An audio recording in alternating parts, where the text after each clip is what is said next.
sa part. Et on ne changera jamais ça. Alléluia. Nous sommes en train de prêcher sur le jubilé. Nous clôturons notre enseignement. J'ai aussi remarqué, comme David, Père Michel, aujourd'hui je prêche avec toi. J'ai aussi remarqué, comme David, que plus on haït le méchant, plus il dure. Plus on insulte nos autorités, plus ils sont là. Et ils grossissent. Ils ont des Satan 2. Belle voiture, hein? Et plus tu le vois dans Satan 2, plus colère me montengue. David a dit, j'ai observé que le méchant dure. Alors j'ai décidé de ne plus haïr le méchant. Ça n'avance pas. Et David a conclu que observer seulement la fin du méchant. Plus nous critiquons les francs-maçons, plus ils évoluent. J'ai lu ce matin que fais attention quand c'est le temps chaud. Celui qui est sage travaille au temps chaud pendant l'été. Et celui qui est sage ne dort pas pendant la moisson. Plus que tu vas haïr, tu vas dire que cette fille-là est une sorcière, cet homme-là est un sorcier, tu constates que sur la terre, il est en train de te battre. Et ta haine s'intensifie. Et tu finiras par transférer ta haine vers Dieu pour dire, Dieu, tu n'es pas bon. Quelqu'un avait dit ça dans la Bible, dans le livre de Malachie, que nous disons bienheureux les méchants. Eux, ils maudit Dieu, ils vivent dans le péché, ils sont bien. Nous, on jeûne, on prie, on est sanctifiés, on n'a rien sur la terre. Quelqu'un a parlé de ça avant toi. Hein? Donc, toi qui parles de ça, tu n'es pas le premier. Quand tu veux commencer à avoir ces poussières de pensées, de paroles, ça veut dire que tu es dans l'incrédulité. Et tu es en train de te prendre par le diable. Parce que rien n'est incomparable à la vie éternelle que nous avons en Jésus. Et cela nous pousse donc à être, ce que le Seigneur me disait quand j'étais assis là, il faut être comme moi. Les gens qui m'ont crucifié, je les ai bénis. Il m'a dit, tu ne subiras jamais plus que moi. Vous savez que Jésus a été crucifié nu à la croix. Il n'avait pas de vêtements. On a pris ses vêtements. Mais c'est le peuple qui l'a nourri. C'est le peuple qui l'a aimé. C'est le peuple qui l'a porté. Ce sont eux qui l'ont accusé de Satan, Belzébul. Mais il les a pardonnés. Si on n'arrive pas à ce niveau, tout ce qu'on vient faire à l'église, c'est la religion. J'ai une question. Nous avons critiqué, nous soi-disant les églises de réveil, nous avons critiqué les catholiques. Est-ce que les catholiques sont tombés? Au contraire, sur plusieurs points, ils nous battent correctement. Il faut être frère. Chez les catholiques, je n'ai jamais vu de protocole, sauf si je me suis trompé. C'est très rare. Mais quand les gens rentrent chez les catholiques, je ne vois pas quelqu'un le prendre, aller le diriger, assois-toi ici. Quelqu'un a été catholique? Chacun vient, il s'assoit en ordre, sans bouder. Ils ont les statuettes, on dit qu'on n'adore pas les statuettes, mais quand ils rentrent dans l'église, même s'il est président, mais ici on rentre, ça là c'est Dieu.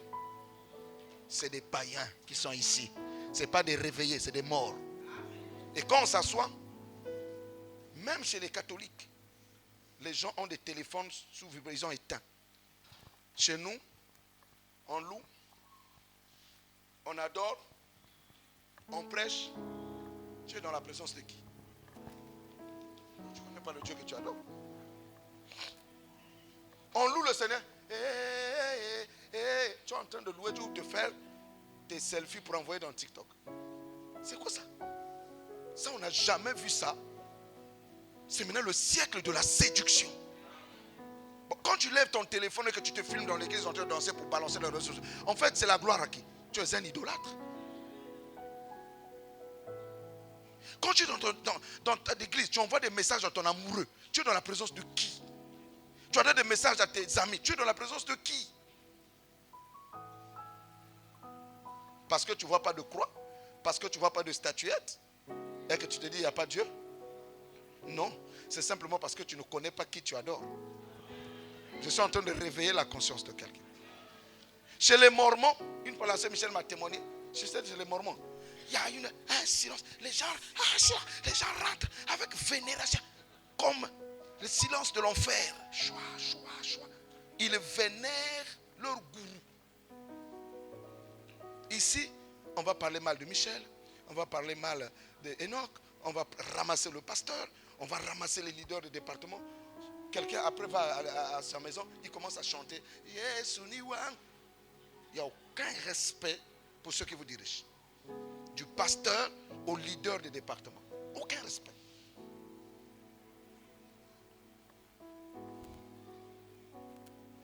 Mais chez nos amis catholiques, même quand on chiffonne les prêtres, on vient, on couvre. Parce qu'on dit que l'amour couvre une multitude de fautes. Ce n'est que dans nos églises dites réveillées là qu'il y a des rébellions sur rébellions. Rébellion sur rébellion. Création d'église sur création d'église. Ça tout. Que c'est la bonne facile.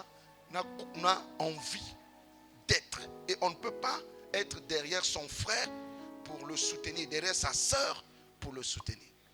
Alléluia. Dis à quelqu'un, apprends à connaître réellement le Seigneur. Je vous dis la vérité. On sera surpris de voir un catholique au ciel. Je vous le dis du haut de la chair. Parce que la Bible dit que les prostituées vous dévanceront dans le royaume. Prostituées. Donc on les accuse, l'église prostituée, à cause des idoles qu'ils adorent. Mais vers la fin, si un catholique reçoit la vraie parole, il croira mieux que toi et moi, qui sommes restés longtemps, soi-disant, en train de connaître les versets bibliques. Vous entendez? Là-bas, chez les protestants, sauf si ça a changé les catholiques, les femmes ne viennent jamais la tête ouverte à l'église. Sauf si ça a changé. Mais ici, tu dis aux sœurs qu'une femme ne doit jamais prier la tête non voilée. Ah non, dans l'autre église là-bas, les femmes ne se doivent pas. Mais l'autre église, ce n'est pas un puits de vie. Moi, je refuse qu'on transfère des doctrines d'autres églises ici. Comme dit souvent l'ancien Michel, chaque église a son esprit. Si Dieu nous dit ici que les femmes doivent mettre les foulards, les soeurs, tu boudes ou pas, tu mets ton foulard. Si tu ne veux pas, va plutôt adorer là où les femmes ont les têtes. Parce que le royaume de Dieu, ce n'est pas comparaison. C'est ce que Dieu vous dit. Chez nos frères de William Branham, quand on a dit c'est des foulards, c'est des foulards. On a dit les femmes ne portent pas des pantalons, ils ne portent pas des pantalons. On a dit que les femmes ne portent pas de boules. Elles sont réglo. Elles écoutent, elles obéissent. Chez nos amis de Luzolo, quand on te dit c'est biéramicine, tout le monde boit biéramicine. Même si tu n'étais pas buveur avant de connaître Luzolo, tu dois être buveur, tu dois biéramiciner. Parce que c'est la doctrine. En effet, moi je crois que les femmes qui se présentent dans la présence de Dieu doivent avoir la tête couverte. Peu importe ce que vous allez me dire, peu importe ce qu'un pasteur sur Internet va pour lui dire, c'est lui qui croit ça, gloire à Dieu. Paul dit, quand les gens disent que non, Paul, il parlait par lui-même. Toi là, pasteur, tu peux te comparer à Paul. Oh. L'homme qui a eu tous les 5 ministères. Il a dit, dans la présence de Dieu, à cause des anges, la femme doit avoir la marque de l'autorité dont elle dépend. Et j'encourage même les sœurs chez vous à la maison. Lorsque tu veux rentrer dans la présence de Dieu, mets le foulard sur la tête. Je vous encourage. Si celle qui veut... écoutez. Ok. La chevelure a été donnée à la femme comme voile. Combien de sœurs ici ont encore leur chevelure? Si vous avez les longs cheveux, alors laissez ça comme ça, venez comme ça. Mais la plupart de vos têtes là, c'est des perruques. C'est des perruques. C'est des perruques que vous avez, c'est des mèches que vous avez. Des choses importées. Vous n'avez pas vos cheveux naturels. Alléluia. Oh que oui, il dit le vieux là, il est comme ça. Perruque là, c'est... Paul dit à Timothée que la femme doit être vêtue. Je ne prêche pas encore, je mets l'église en ordre. La femme doit être vêtue d'une manière qu'elle ne se parle ni d'or, ni de tresses, ni des habits somptueux. Ça veut dire que même les fantaisies dans les bijoux, il faut laisser. C'est des bijoux simples. Même des tresses bizarres là, il faut laisser. Il faut être simple. C'est tout. Mais si on va dire ça, ah non, le vieux là, vous allez voir, les cancers de cerveau vous arrivent à cause de vos tresses là. Les cancers de la peau vous arrivent à cause de vos maquillages. Dieu simplifie la vie, nous on veut compliquer la vie. Hein? Ça va aller? Ça peut aller? Ça peut aller? Ça peut aller? Ayez, je vous encourage. Que Dieu vous bénisse. Acclamons le Seigneur. Voyez-vous, Papa Michel, il y a des sœurs qui ont eu une bonne éducation chez les catholiques, chez les protestants, des choses de la doctrine qui sont justes. Quand ils arrivent dans nos églises, ils perdent ces valeurs-là. Tout ce qui est chez les catholiques, ce n'est pas faux, attention. Tout ce qui est chez les protestants, ce n'est pas faux. Donc partout où tu es passé, il y a eu des bonnes choses sur lesquelles tu as hérité. Et quand tu viens chez les réveils, il ne faut jamais perdre certaines valeurs qui sont des fondamentales. Même chez les Ngunza, chez les musulmans, partout où vous êtes passé, il y a eu des valeurs spirituelles que tu ne peux pas perdre, que tu dois conserver. Si tu vois que tu commences à les perdre, tu es en danger. Et au ciel, il n'y a pas catholique, il n'y a pas puits de vie, il n'y a pas assemblée chrétienne, il n'y a pas église de réveil. Il n'y en a pas. Il n'y a aucune religion là-bas. Il n'y a que Jésus et la parole. Et celui qui va rentrer au ciel, c'est celui qui confesse le nom de Jésus-Christ et qui croit de tout son cœur que Christ est mort pour ses péchés et qui vit dans la sanctification, qui rentrera au ciel. Ça peut aller? Ça peut aller? Ça peut aller? Alors, je termine. Pasteur Boris, si tout était mauvais chez les catholiques, pourquoi maintenant nos grands pasteurs ont les bimpous des catholiques? Pourquoi ils ont ça? Ils s'appellent maintenant archevêque. Mais le mot archevêque, là, on a connu ça où? Chez les catholiques. Ils s'appellent maintenant archibishop. Et ils ont des chapeaux. Mais le chapeau là, c'est le pape qui met ça. C'est les grands prêtres qui mettent ça, c'est les cardinaux. Ils ont maintenant des vêtements des cardinaux. Mais soi-disant que c'était mauvais hier. Ils ont maintenant des croix, des cannes. Mais soi-disant que ce n'était pas la parole. Vous avez des cannes, vous d'autres ont des épées. Mais on retourne à la mer. Donc ramenons aussi les statuettes. Vous comprenez ce que je veux dire? Sois vrai et soyons vrais avec le Seigneur. Le ciel, ce n'est pas la religion. Dis à quelqu'un, Moutima. Chez nous en Sangé, on dit Moutima. Mais surtout quand vous atteignez les 50 ans comme moi là, il faut réfléchir. Hein? Et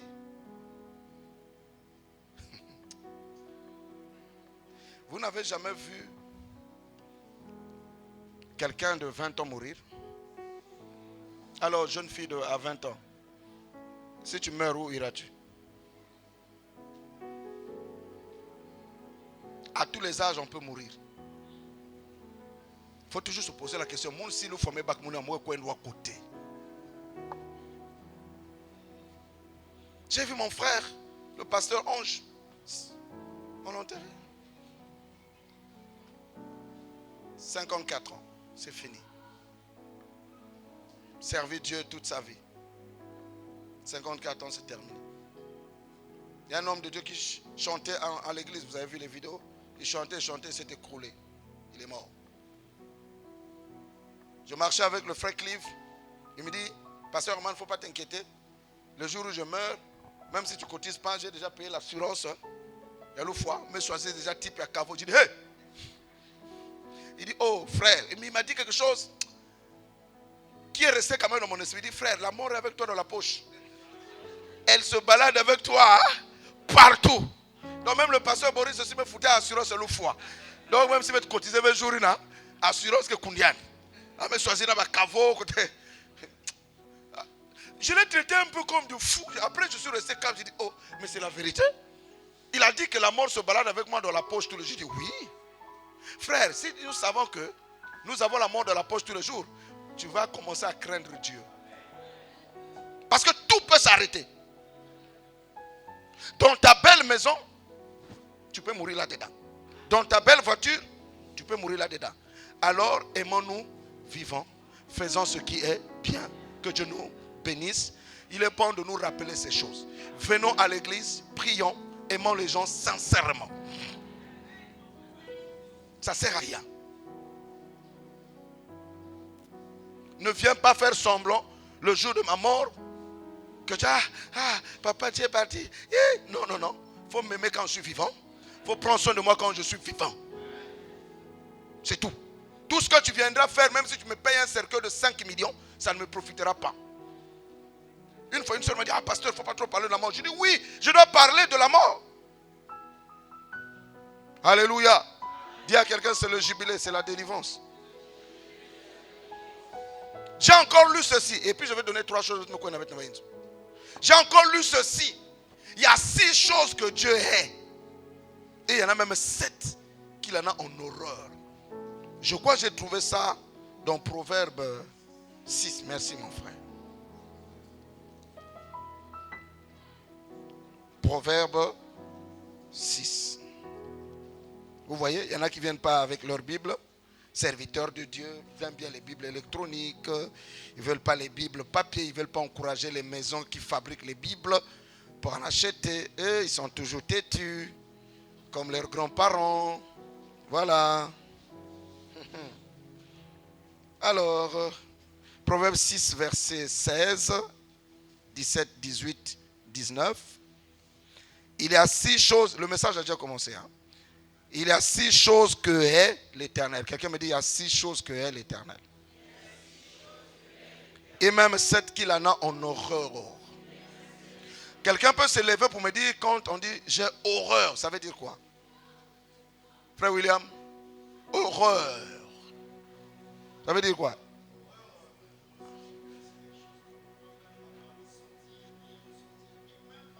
Voilà, quelque chose qu'on ne même pas voir, ni sentir, ni même pas toucher.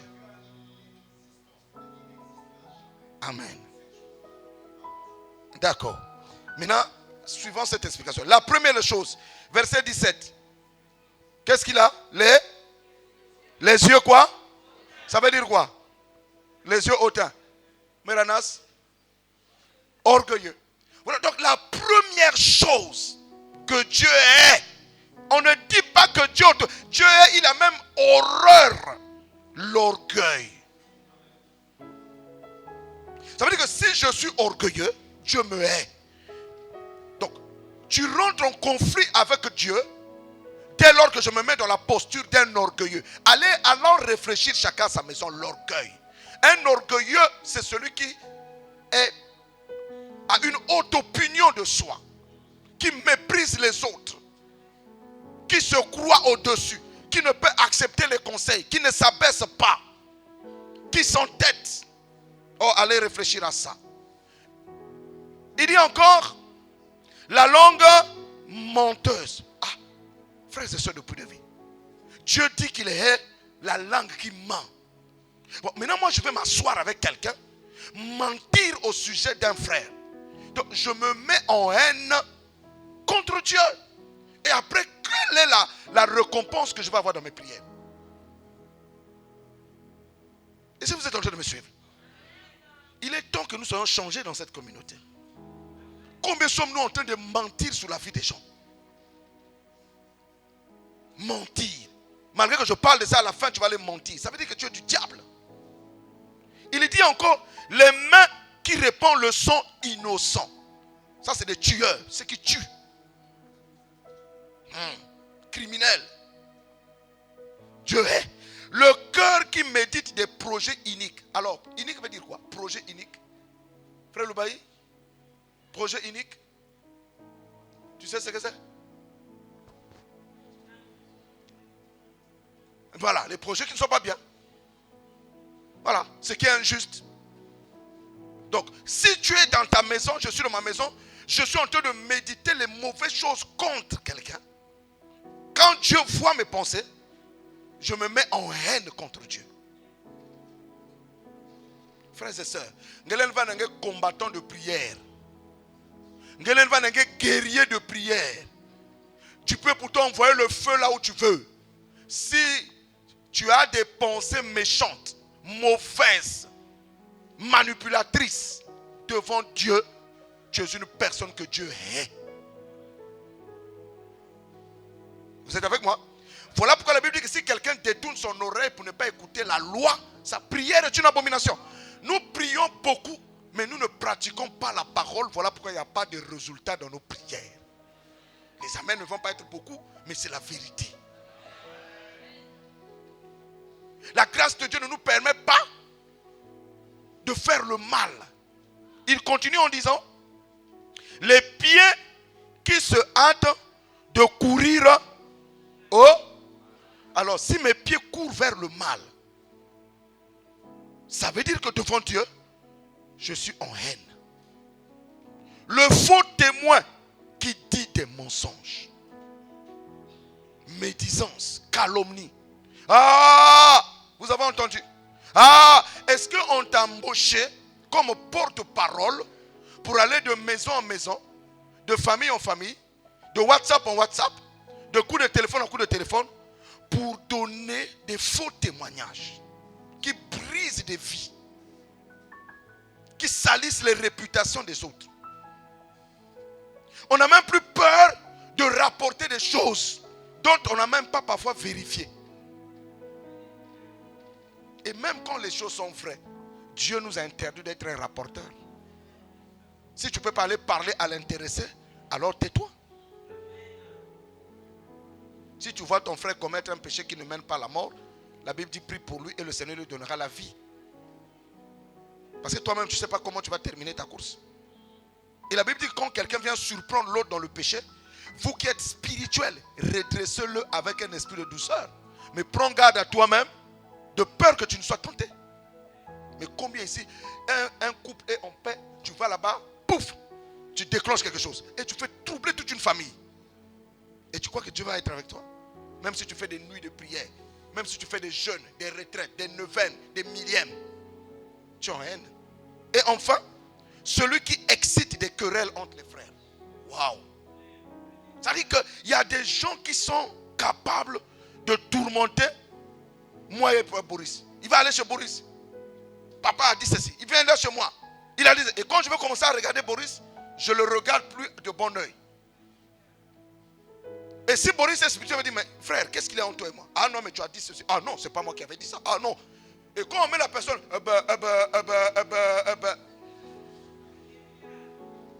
frère, ne soyons pas ceux qui excitent des querelles.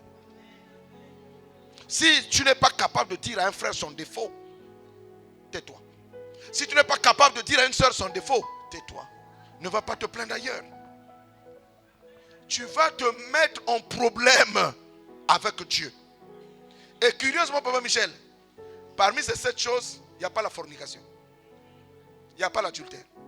Ça ne veut pas dire qu'on encourage l'adultère. Comme on a parlé, nous deux, là, oh, bah, oh, ouais.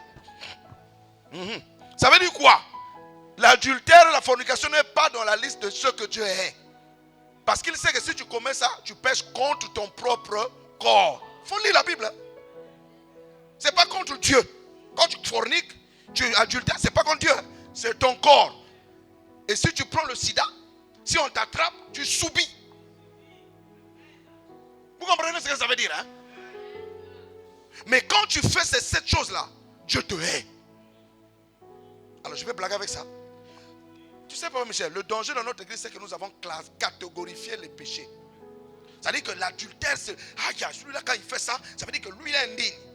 David en a fait, il est rentré dans la gloire. Il a été chicoté, mais il est rentré dans la gloire. Saül n'a jamais commis l'adultère, mais Saül a commis l'une de ces choses-là. Il a désobéi à ce que Dieu lui avait dit. Et il s'est mis en orgueil pour présenter à Dieu Bamadia. C'est comme si Dieu avait besoin de bouffer de la graisse. Et Dieu a dit, la désobéissance est aussi coupable que la magie et la divination. Alors je vais blaguer avec ça. Voilà pourquoi vous voyez dans le département, un ancien te dit, fais ceci, tu désobéis. Tu oublies que cet ancien-là est le temple du Saint-Esprit. Et c'est à Dieu que tu es en train de désobéir. Parce que tu crois que c'est un homme. Manque de révélation. Voilà pourquoi j'ai chanté, l'inspiration, c'est le monde de Dieu.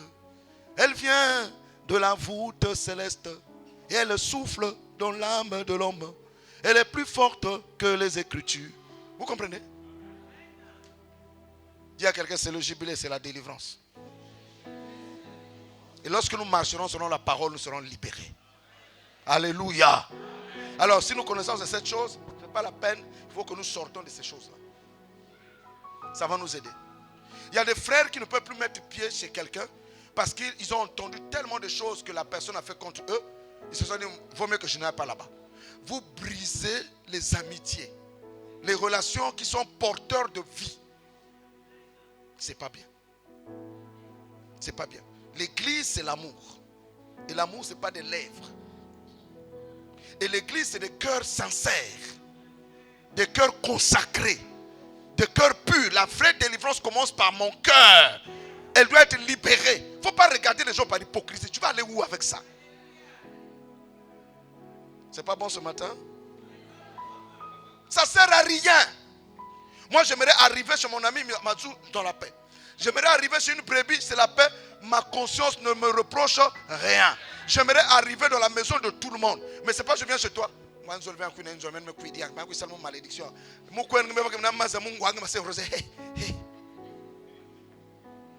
Non, vous riez, mais je suis sérieux. Le diable travaille dans nos églises en poussant les gens à commettre cette chose-là. Pour chasser le Saint-Esprit. Quelqu'un dit le jubilé. Écris avec moi les 3 ennemis redoutables de la délivrance. Écris ça, mon ami. C'est pas là que nous clôturons notre enseignement. Aujourd'hui, ce n'est pas prédication chaud. Malembe.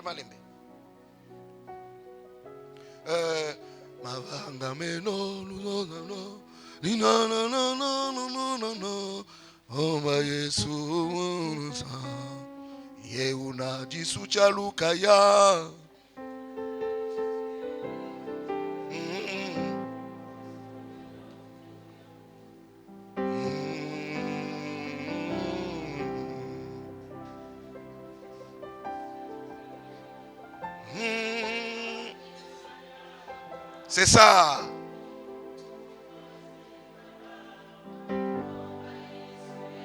Oh, viens ici, là, tu es là-bas. Viens ici, prends le micro. Venez vous deux là.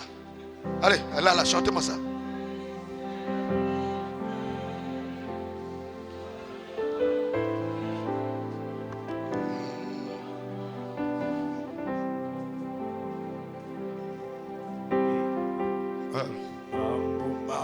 Manasikila lulendo lwa miluna yalanga ngeye mutu wazimala toma Yesu yeviluka mambo mati manasikila lulendo lwa miluna yalanga ngeye mutu wazimala toma Yesu yeviluka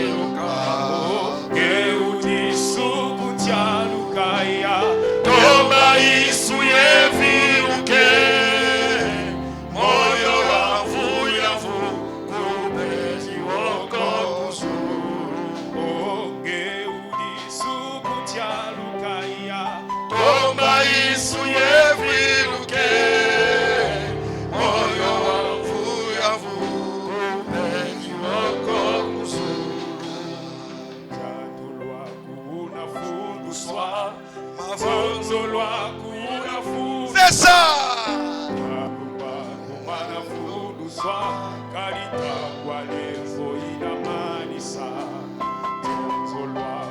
C'est ça.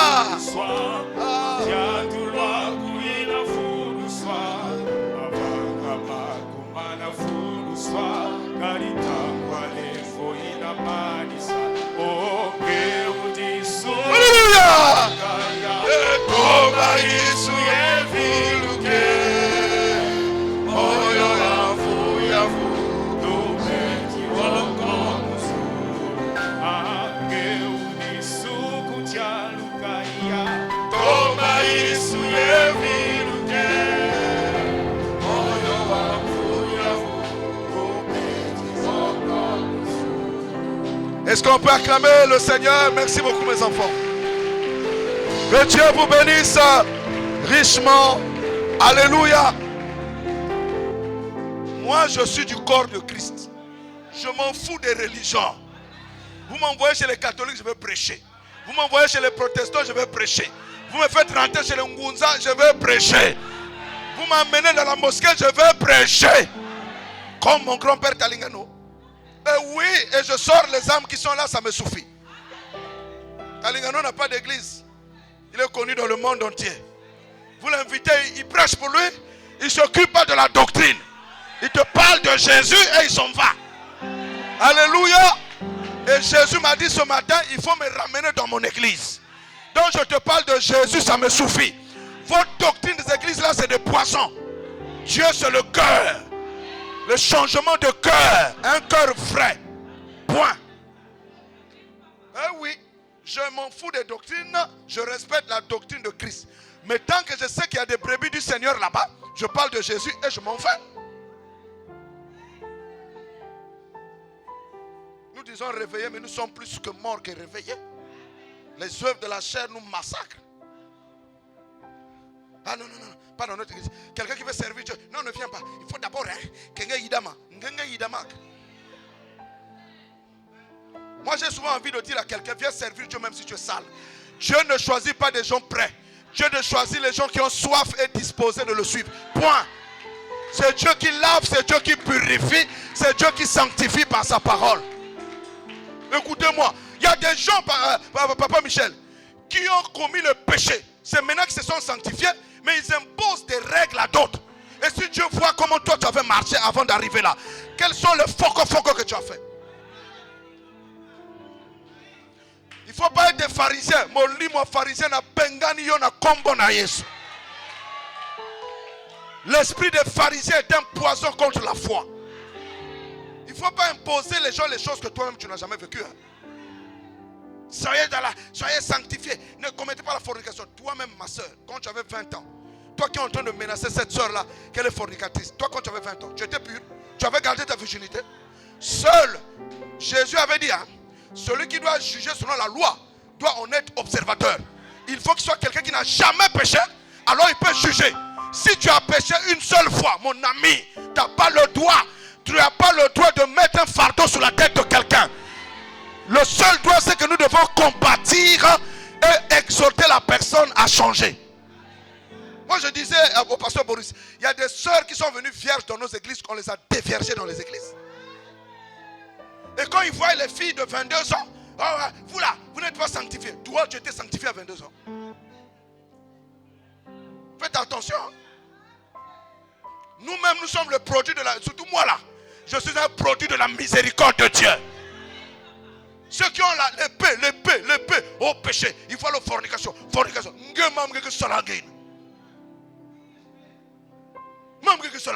Qui voit ça? Dieu, si Dieu ne t'avait pas sauvé, tu viens là comme un prêtre.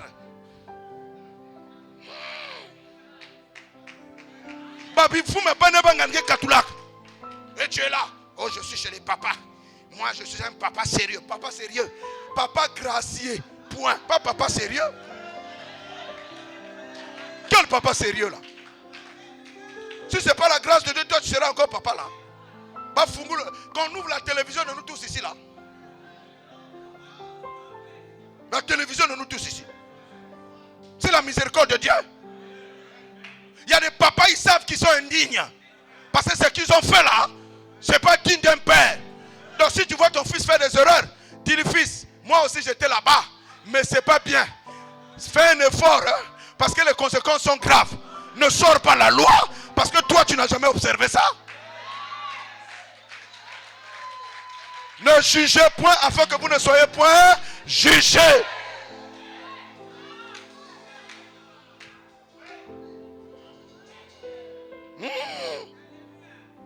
Ah, pasteur, si tu prêches trop la grâce, les gens veulent plus le péché. C'est faux. La grâce libère les gens. Les pharisiens n'ont pas changé quelqu'un. Quand ils ont attrapé la femme qui avait commis l'adultère, le Seigneur leur a dit, si celui qui n'a jamais péché, il a le droit de chicoter la femme là. Est-ce que Jésus a prêché contre quelqu'un? Et Jésus s'est rabaissé, accusé par leur propre conscience. Faites attention à ceux qui aiment dire sainteté, sainteté. Vous vérifiez leur vie. Quand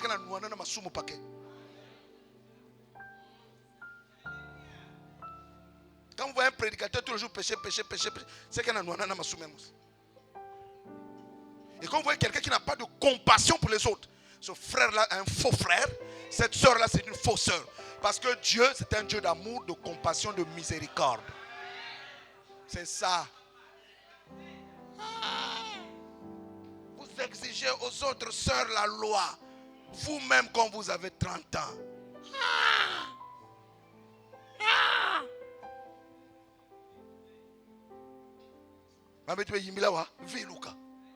Hein? C'est ça non? Nyambu. C'est ça, ville ou quelle? Nous devons changer. Dis-lui ça, nous devons changer. Nous devons changer. On s'assoit, vous êtes là, entre frères, dans la joie, et puis quelqu'un va dire, hey, Yandina, Moulandi Mebe, Nge, Yandina, Nge Muskenan. Yandina. Oh, je veux prêcher. Nous devons aller au ciel libre. Moi, toutefois, il y a des frères que je vois dans le péché, je viens, je te prends, je te sors de là. Je continue ma route. Parce que moi-même, je sais que si un jour je tombe, tu vas venir me relever. Mais je n'ai pas le temps à juger quelqu'un. 3 ennemis redoutables de la délivrance. Premier ennemi, l'ignorance. Mon lecteur, s'il est vivant encore, s'il a une Bible papier. S'il n'a pas de Bible papier, vendre. Voilà. C'est Michel, prends la relève. Osée 4, verset 6. Osée chapitre 4, verset 6. L'ignorance. C'est le premier ennemi de jubilé, de la délivrance. Le frère Roger, c'est quoi l'ignorance?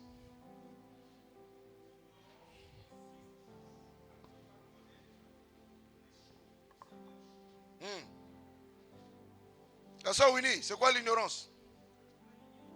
Ah, tu devrais être debout apparemment.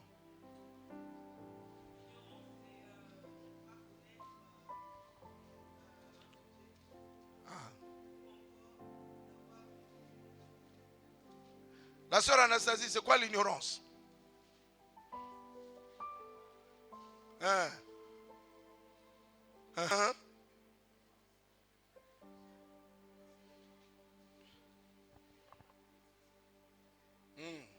Yes. Alléluia. On se met Osée 4, 6. 4, verset 6. Osée chapitre 4, verset 6. Tu tomberas du jour. Ça, c'est le verset 5. Ça, c'est le verset 5. Le 6. Mon peuple est détruit parce qu'il lui manque la connaissance. Puisque tu as rejeté la connaissance, je te rejetterai. Et tu seras dépouillé de mon sacerdoce. Puisque tu as oublié la loi de ton Dieu. J'oublierai aussi tes enfants. Quelqu'un dit amen à ça?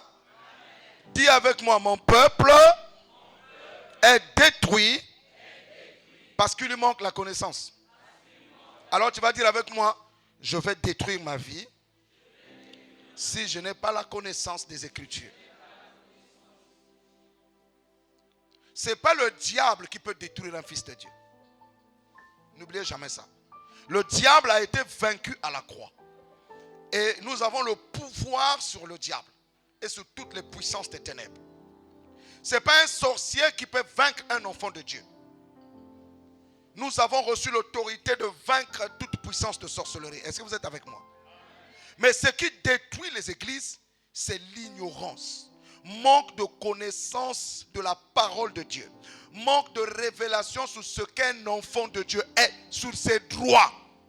Imaginez un enfant de Dieu, un enfant quelqu'un qui est héritier des richesses de son père et qui croupit dans la pauvreté parce qu'il n'a pas lu le testament. Donc pendant des années, il va rester dans la misère parce qu'il n'a pas lu le testament qui lui confère un héritage. Et c'est le jour où on va le lire par son avocat ou par son notaire, ses droits, qu'il va sortir de la condition dans laquelle il se trouve. Nous sommes nombreux assis à l'église. Nous oublions que par Christ, nous sommes déjà délivrés. Nous oublions que par Christ, nous avons déjà le pouvoir de marcher sur les serpents, les scorpions et sur toutes les puissances de l'ennemi et rien ne peut me nuire. Est-ce que quelqu'un croit à cette parole? Non, qui croit qu'il est enfant de Dieu? Qui croit qu'il a la puissance d'écraser les forces des ténèbres? Oh, ton amen devait tonner comme un tonnerre. Mais pourquoi nous sommes assis dans l'abaissement? Parce que nous ne savons pas exercer notre droit à l'héritage. 1 Jean chapitre 4, Frère Roger, au fond, si tu as une Bible papier, si tu n'as pas de Bible papier, tu t'assois. 1 Jean chapitre 4, versets 4 à 6.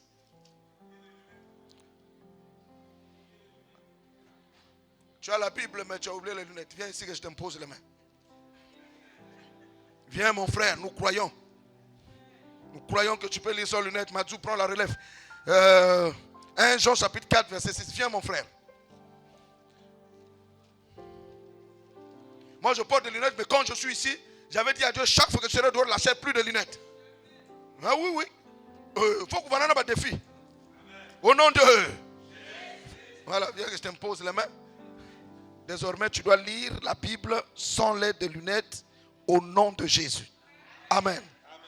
Non, c'est Michel, on y va. 1 Jean chapitre 4. 1 Jean chapitre 4, 4e verset.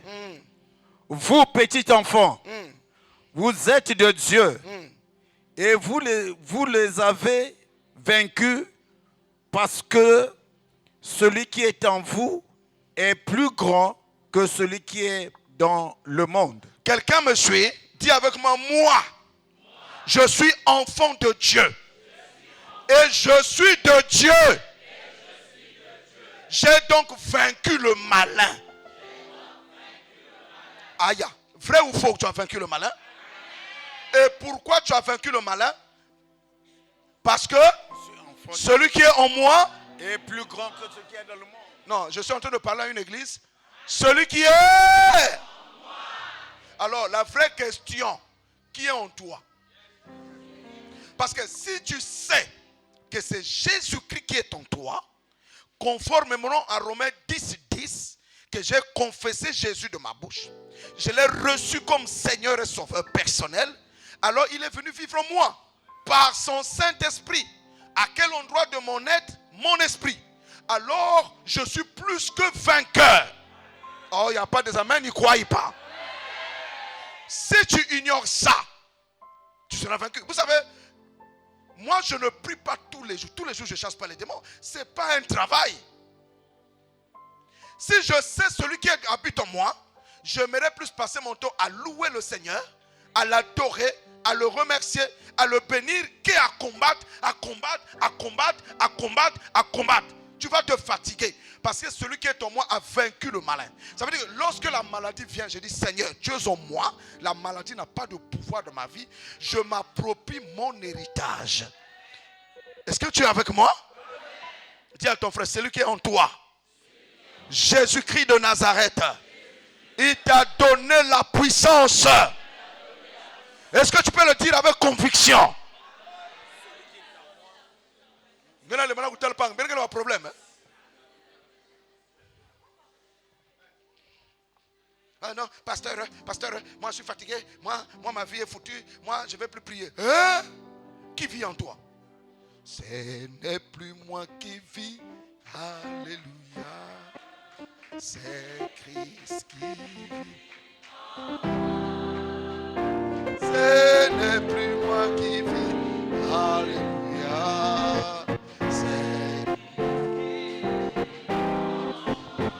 Mon ami, écoute-moi bien. Tant que nous serons sur la terre, nous aurons des batailles. Mais nous serons toujours des vainqueurs. Paul a dit dans toutes ces choses, nous sommes plus que vainqueurs par le Christ qui nous a aimés.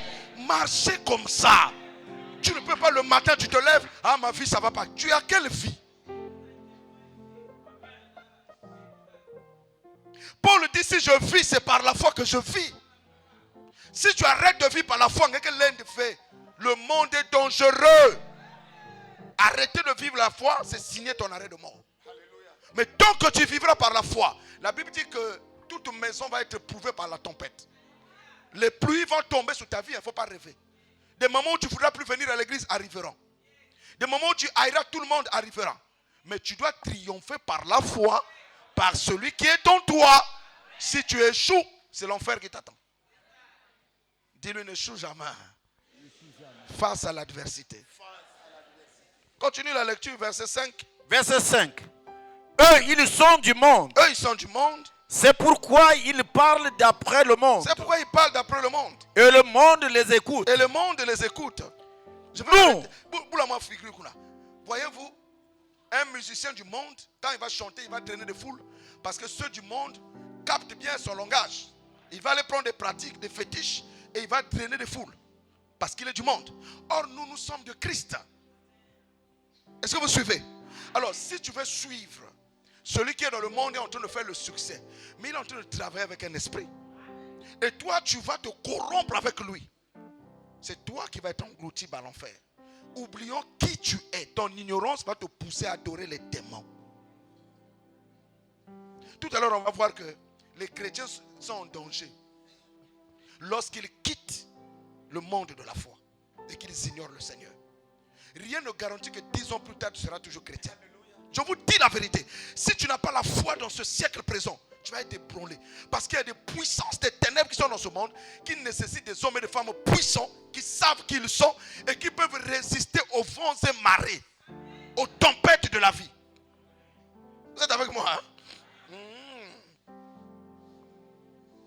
Oh Michel, il faut me préparer un enseignement quand le pasteur Boris va partir, puisque à partir de demain, là, c'est lui qui va prendre la relève. Sur faire des amis avec les richesses injustes du monde. Tu me prépares cet enseignement. Dès qu'il part, tu prêches ça vendredi, tu prêches ça dimanche. Jésus nous a dit, faites-vous des amis avec les richesses injustes du monde. Faites-vous des amis avec des richesses injustes du monde. Quand il parlait de l'économe infidèle, il prend l'exemple d'un économe infidèle. Je crois que c'est Luc 19, comme ça c'est acceptable. L'économe, il est infidèle. Mais Jésus lui demande nous demande de se comparer à lui, de l'imiter. Et il nous demande de se faire des amis avec les richesses injustes du monde. Je vais le laisser travailler ça. C'est là où Jésus a dit que les fils de ce siècle sont plus prudents que les enfants de lumière. Jésus a dit ça. Les enfants de lumière, c'est nous. Mais les enfants de ce monde, Jésus dit qu'ils sont plus prudents que nous. Pour ce qui est des choses de la terre. Or, nous sommes sur la terre. Si tu n'es pas ami avec les richesses injustes, tu vas souffrir toute ta vie. Creuse ça, papa, au peuple de Dieu. Alléluia. Alléluia. Écoutez-moi, j'ouvre une parenthèse. Il y a une saison de pluie pour les chrétiens. Hein? Réveillez-vous. Il y a une saison de pluie pour les chrétiens. Il y a une saison sèche pour les païens. Toutes les saisons sont soumises, tous les hommes de la terre sont soumis aux saisons. Aux saisons. Quelqu'un me dit les saisons. Les saisons. Il faut te réveiller, réveille-toi. Les saisons. Donc, si tu ne sais pas la loi des saisons et que tu n'appliques pas à travailler selon les saisons, sur la terre, tu souffriras. Et tu finiras par abandonner Dieu. Moi, j'insiste. Hein? Je vous avais dit qu'il y a 3. Les 0 à 30 ans, de 30 ans à 60 ans et de 60 ans à plus. Il y a des choses que tu ne peux faire qu'à 25 ans. Il y a des choses que tu ne peux faire qu'à 30 ans. Quand tu as tes 40 ans, il y a des choses que tu ne peux plus faire. Quand tu as raté, tu as raté. Faites attention. Le mariage, il y a des saisons. Quand tu as raté la saison de mariage, tu peux rester toute ta vie sans te marier. Ce n'est pas la faute au Seigneur. Tu n'as pas eu le temps. Alors là, il faut racheter. Et quand on rentre dans le rachat, il faut arrêter les caprices inutiles là. Il faut creuser dans la présence de Dieu, dans l'humilité et chercher Dieu. Parce qu'un gars dit quoi là à 17h. Et c'est moins cher.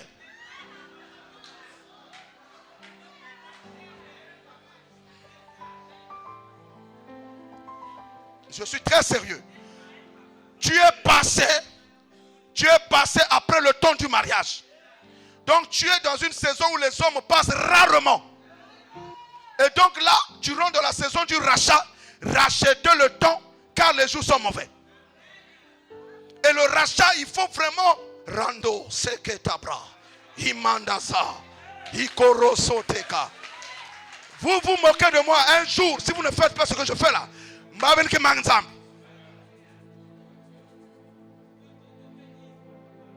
Il y a un âge qu'une femme doit rentrer au foyer.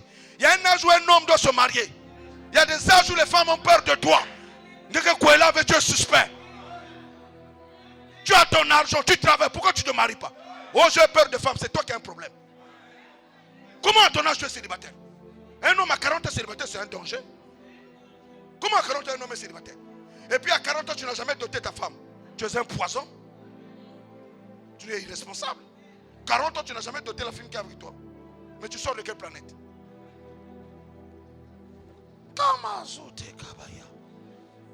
40 ans, un homme célibataire, les femmes vont dire 48 ans, tu es célibataire, les femmes vont dire oh non, les femmes sont bizarres. Moi j'ai essayé, tu as essayé. Toi tu as des exigences anti-bibliques. Il faut redresser. Les frères célibataires, là, mariez-vous. Jésus revient bientôt. Vous traînez. Prenez des soeurs à l'église et mariez-vous. Mais c'est quoi ça?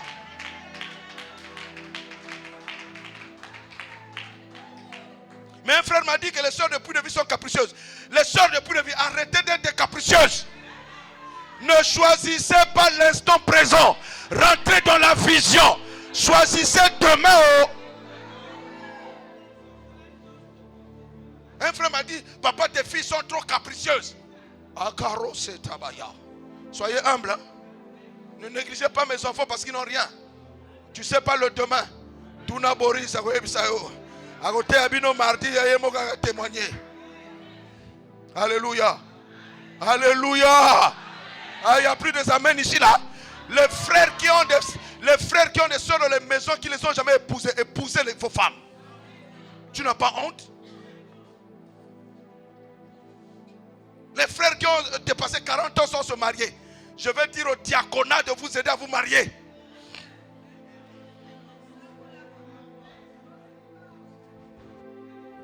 Écoute-moi bien. Il y a des saisons dans la vie. Si tu vas me rejeter comme ton pasteur, il n'y a pas de problème. Quand tu as raté cette saison, mon ami, si à 38 ans tu es encore au niveau de bac, tu as un problème. Il y a des saisons où le cerveau ne peut plus retenir les intégrales et les triples intégrales. Les cosinus et les sinus, ça ne va plus rentrer. Même ton corps va te rappeler que le temps est en train de t'appeler. Voilà pourquoi un de nos présidents a dit, ne ratez jamais le début. Ah, moi je n'ai pas dit son nom, moi j'ai seulement dit. Alléluia. Il y a des saisons où, si on t'a donné un travail, tu n'as pas su acheter une parcelle, tu n'as pas su construire, ça va passer. Tu ne pourras plus acheter une parcelle et construire. Parce que la saison de la construction est passée. Tu vas terminer ta vie locataire. Un jeune qui travaille, il a 40 ans locataire, Dieu maudit. On ne devient pas propriétaire parce qu'on a 500 000 de salaire. J'ai des travailleurs, là où je travaille, à 150 000, il vit chez lui. Un païen. Toi, tu es enfant de Dieu. Tu ne te fais pas des amis avec les richesses injustes. Dieu te donne un salaire de 200 000. Tu fais le banditisme. Mon ami, demain tu dormiras dehors. Et je suis curieux de voir. Certaines personnes, ils ont leur parcelle. Ils préfèrent rester des locataires. Au lieu de rester ces jeux, mettre même une maison en planche. Ils ne savent pas lire les temps. Ils ne savent pas lire les saisons. Tu es là où tu n'es pas là. Il y a des choses que tu ne peux plus faire à ton âge. Hein. Quand la saison là passe, qu'est-ce que tu as le vrai passe? J'ai fermé ma parenthèse. Discerner les saisons. Discerner les saisons. Discerner les saisons. Vous savez, Papa Michel, bien. Écoutez-moi bien. Il y a des saisons où Dieu t'envoie des richesses. Dieu t'envoie des opportunités d'argent. Si tu blagues avec cet argent, mon ami, il y a des saisons où tu n'auras pas l'argent. Tu auras beau lier, délier, débloquer, envoyer le feu, ça ne bougera pas. Parce que pour Dieu, il va te dire, tu n'as pas connu le temps de ta visitation. Et c'est là où on a des chrétiens qui disent, pasteur, est-ce que tu ne me vois pas? Dieu ne fait rien. Moi, je vais aller interroger Dieu. Pourquoi tu fais souffrir cette soeur? Il va me montrer l'histoire de ta vie. Quand je regarde, il y a eu des saisons favorables. Et tu as blagué avec ça. Donc là, maintenant, il faut vivre par la foi et réussir à rattraper ça. Et là, maman, baissez les règles.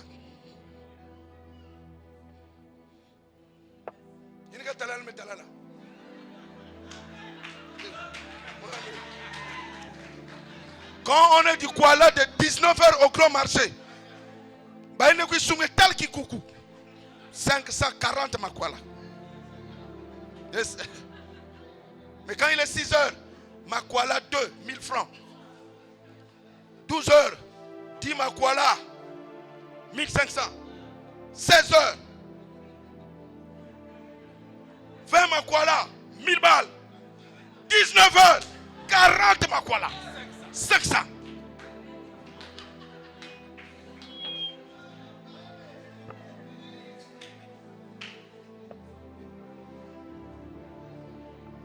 Vous voyez bien que je le veux, mais ce n'est pas grave. Mais au moins, je vous parle des saisons de la vie. Ne jouez pas avec ça. Il y a des moments où on est bon, je parle des hommes comme des femmes. Il y a des moments où tu as beaucoup d'emplois. Il y a des moments où tu as beaucoup de filles bien qui viennent. Et parmi elles, il y a une meilleure pour toi. Toi, tu joues avec les femmes. Jusqu'à ce que tu vas prendre une chez Isabelle. Il y a des moments où les hommes passent. Parce que tu es belle. Il y a des moments où, même si tu mets des make-up, papa Yakubo là, c'est fini. La papaye commence à pourrir. Les femmes qui sont belles aujourd'hui là, dans 20 ans vous serez plus belles. Il y a les petites qui vont sortir des forêts. Voilà pourquoi, j'ouvre encore une parenthèse, vous devez aimer le mari. À 80 ans, je peux prendre une petite fille de 20 ans. Je vous dis la vérité. Ma vieille sera fatiguée. Si elle meurt, je peux me remarier. Elle vivra longtemps.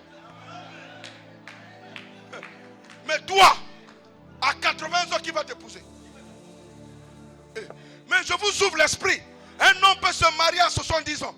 Mais qui va prendre une femme de 70 ans? Qui est fou?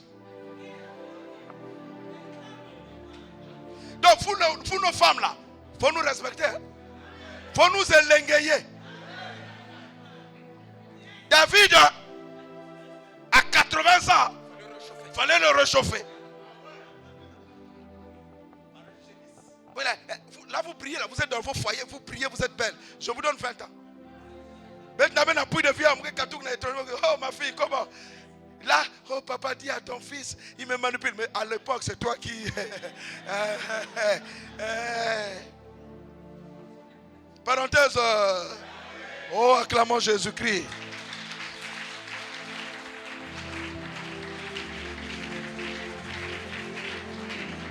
Amen. Aujourd'hui, il n'est pas bon pasteur, mais ce n'est pas grave. Je vous prêche sur la vie. Ne jouez pas avec... Au ciel, nous avons la vie éternelle. Mais sur la terre, il y a des règles qu'il faut respecter. Il y a des saisons qu'il faut respecter. Il y a les applications de l'électricité qu'il faut mettre en place. Amen. Termine la lecture, verset 6. Je vous aime, mes enfants. Verset 6. Nous sommes de Dieu. Oui. Celui qui connaît Dieu nous écoute. Oui. Celui qui n'est pas de Dieu ne nous écoute pas. C'est pour cela. C'est par là. C'est par là. Oui. Si c'est différent. Ouais, c'est par là que nous connaissons l'esprit de la vérité et l'esprit de l'erreur. Quelqu'un avec moi? Si le pasteur Boris est de Dieu, quand il prêche, je vais dire Amen. Si moi-même je suis aussi de Dieu. Donc si quelqu'un t'écoute, quand tu sais que toi tu es de Dieu, et que la personne t'écoute, tu bénis le Seigneur. Si la personne ne t'écoute pas, passe ta route, ça veut dire que ce qui est en lui, il y a que un zambi. Ce n'est pas tout le monde qui sera chrétien. Et ce n'est pas tous les chrétiens qui sont frères. Il y a des faux frères et il y a des fausses sœurs. Et celui qui est de Dieu écoutera les paroles du Seigneur. Amen. Hein? Donc dis à quelqu'un, sors de l'ignorance. Parce que toi tu es de Dieu. Et la lumière est en toi. Et la force est en toi. Et la domination est en toi. Et l'autorité est en toi. Vous dites plus Amen. Je vous réveille. Évitez d'être dans les églises où on vous flatte. Et on ne vous enseigne pas les principes de la vie. Sinon vous serez déçus. Et vous allez abandonner Jésus. Vous savez, Dieu a donné à tout un chacun de nous 24 heures. Les milliardaires ont 24 heures, vous savez. Les pauvres aussi ont 24 heures. Si tu veux rester pauvre, blague avec tonton.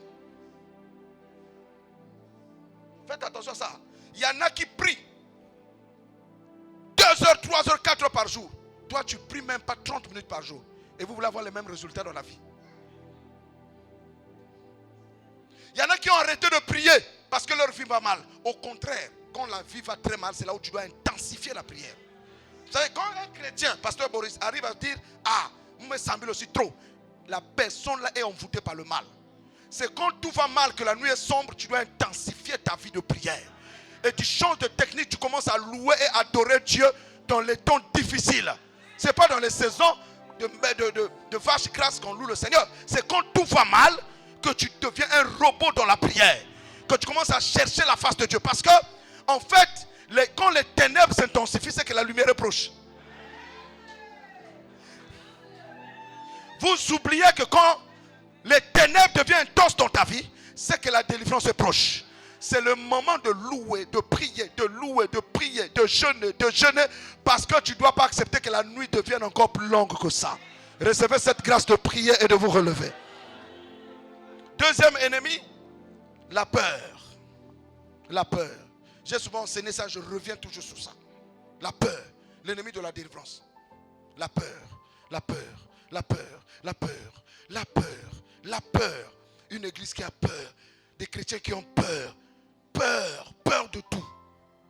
Deutéronome, chapitre 20. Ce verset-là, j'aime ça. Et je donne ça souvent. Verset 1 à 4.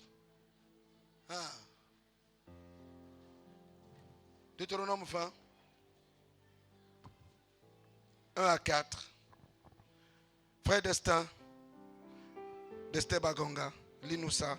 Deutéronome 20, 1 à 4. Si tu as la Bible papier. Aujourd'hui, c'est la correction des Bibles papier. Deutéronome chapitre 20, verset 1 à 4. C'est l'un des versets que nous pouvons mettre même dans vos maisons. Alléluia. Alléluia. Alléluia. Ça va les enfants? Merci. Lis comme un soldat. Donnez-lui le micro. Fais vite.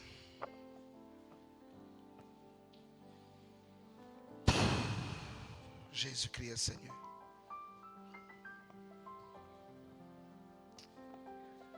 Deutéronome chapitre 20, versets 1 à 4. Yes. Lorsque tu iras à la guerre contre tes ennemis et que tu verras des chevaux et des chars et un peuple plus nombreux que toi, tu ne les craindras point.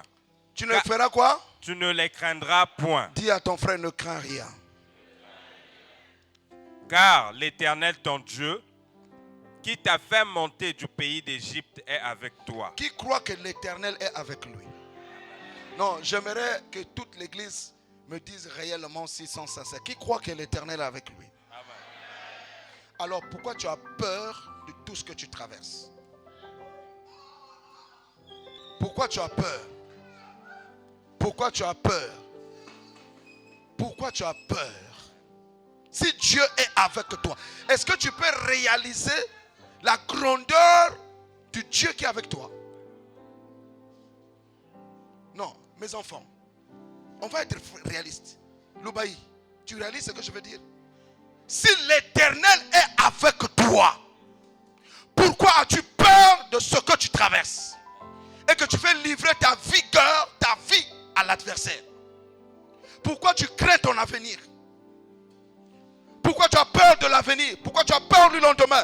Pourquoi tu as peur des démons? Pourquoi tu as peur des sorciers? Pourquoi tu as peur de la mort? Pourquoi tu as peur que le malheur va s'abattre sur toi? Pourquoi tu ne crois pas que tes enfants peuvent changer par le bras de l'Éternel? Des chrétiens qui ont peur. Tu pries beaucoup parce que tu as peur. Tu jeûnes beaucoup parce que tu as peur. Tu as peur parce qu'on a dit que dans votre famille, je suis en train de dire à quelqu'un, on avait dit que dans ma famille, personne ne peut construire une maison. Personne. Celui qui ose le faire, c'est sa fin. Mon ami, j'ai construit une maison. Mon aîné a construit des maisons. Et j'aimerais vous dire une chose. S'il y a un seul membre de la famille qui a Dieu, toute la famille est sous l'ombre et sous l'onction de cette personne. Vous êtes en train de rigoler parce que vous ne savez pas qui vous adorez. Quand tu sais que Christ est en toi, il a dit crois au Seigneur Jésus et tu seras sauvé toi et ta famille. Quand tu te lèves le matin, tu n'envoies pas le feu à tes grands frères. Tu n'envoies pas le feu à tes parents. Tu les mets sous les ailes du Seigneur. Tu pries pour leur conversion. Tu pries pour leur repentance. Tu pries pour leur salut. À cause de toi, l'Éternel gardera la famille. Et sauvera la famille. Et bénira la famille. C'est à Abraham qu'il a été dit que je rendrai ton nom grand. Isaac n'était pas né. Mais à cause de l'alliance d'Abraham, Isaac, son nom est devenu grand. Ah, je ne sais pas si je prêche à une église de vainqueurs ou bien... Ne crains. Oh, il faut que ça dépasse mes oreilles. Ne crains.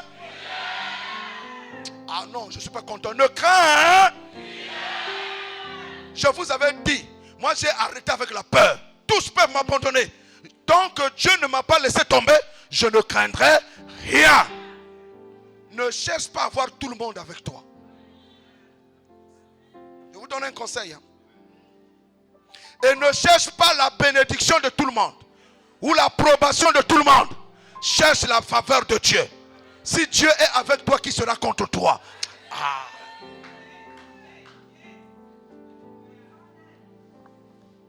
Si Dieu est avec toi, qui sera contre toi? Dis avec moi, si Dieu est avec moi, qui sera contre moi? Vous savez pourquoi vous échouez? Vous échouez. Vous croyez le dimanche matin, lundi matin, vous n'êtes plus dans la foi. Dis à quelqu'un, crois de lundi à lundi. Mes oreilles sont dures, je n'ai pas entendu. Je veux que cette église soit... N'ayez pas peur de la maladie. N'ayez pas peur de la mort. N'ayez pas peur de l'avenir. N'ayez pas peur des hommes. N'ayez pas peur de Satan, des sorciers. Ayez plutôt l'assurance du Dieu qui est avec vous.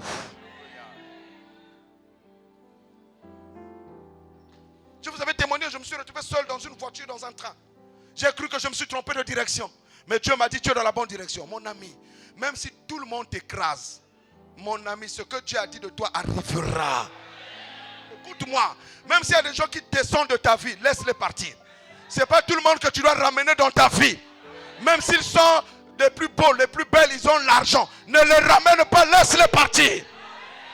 Jésus a dit aux gens, vous de même, ne voulez-vous pas partir? Pierre a dit, à qui irions-nous? Toi, tu as les paroles de la vie. Moi, là où je suis là, je ne peux pas laisser Jésus. Mon ami, même si je suis dans le péché, je ne laisserai pas Jésus. Même si toi tu crois que je suis un pécheur, je ne laisserai pas Jésus. Je vais rentrer au ciel, même avec les deux pieds coupés. Quand Satan va me dire, tu as tel péché, je vais dire, tais-toi. Jésus le connaît. Ah, je ne sais pas si je parle à quelqu'un. Quand Satan va me dire, toi tu es orgueilleux, je dis, tais-toi. Ce n'est pas à Satan de me dire ce que je suis. Dieu me connaît et il va me laver, il va me sanctifier, il va me justifier par sa parole. Il est écrit, vous serez saints, car moi qui vous ai appelé, je suis saint. Au fur et à mesure que je m'approche de Dieu, il me sanctifie. Je suis comme une fusée. Au commencement, j'ai beaucoup de charges. Quand je quitte l'endroit de la terre, la fusée a beaucoup de charges. Mais à un certain niveau, il y a des poids qu'il doit lâcher pour aller encore plus haut. Il y a des péchés qui tomberont à une certaine dimension de ma foi, de ma louange, de mon adoration. Et je ne laisserai pas Jésus. C'est quand tu laisses Jésus que les péchés augmentent. Vous savez, quand tu atteins le niveau amour, tu deviens comme le Seigneur. Dis à quelqu'un, forcé, il faut aller au ciel. N'aie pas peur. Il y a des gens, ah non, je ne viens pas à l'église parce qu'on va me regarder dans le péché. Celui qui te regarde, il n'est pas saint. Nous tous, nous sommes des malades. Nous sommes à l'hôpital. Et vous savez, quand tu es à l'hôpital, il y en a qui sont comme ça. Il y en a qui sont comme ça. Chacun a son problème. Mais tu ne vas pas te comparer à celui qui est comme ça. Tu ne dois pas te comparer à celui qui est comme ça. Tu te compares à toi-même. Et tu vas voir le docteur qui doit te donner ton traitement à toi. Donc nous sommes ici, nous sommes tous des malades. Chacun a son problème. Chacun a ses symptômes. Mais nous sommes devant le docteur Jésus. Et Jésus s'occupe de soigner chaque enfant, d'enlever la maladie, afin de présenter une épouse qui n'a pas de tache, qui n'a pas de rides, qui n'a rien de semblable. Est-ce que je prêche à une assemblée? Or, au commencement, l'épouse a des taches, l'épouse a des rides, mais il faut un travail. Oh, j'ai cru que j'étais un bon pasteur. Amen. Mon ami, tout tissu de super sang, on ne le porte pas. Tout est super sang. Mais le couturier prendra la partie du tissu qui rentre dans le modèle. Je peux prêcher? Yes. Tu payes un tissu super wax, tu amènes chez ta couturière, tout est wax, mais tout n'est pas utile. Nous sommes tous ici des wax à Mukanginois. Mais tout le monde n'est pas un vase d'honneur. Nous sommes tous des vases, mais tout le monde n'est pas vase d'honneur. Nous sommes tous des super wax. Mais le couturier, est-ce que tu rentres dans le modèle? Ce qu'il jette là, c'est super, hein? Mais le modèle là n'est pas prévu pour la partie du super là. Il y a un modèle pour épouse de Christ. Il y a un modèle pour être enfant de Dieu. Et nous voulons être taillés par le Saint-Esprit pour rentrer dans ce modèle là. Que les saints acclament.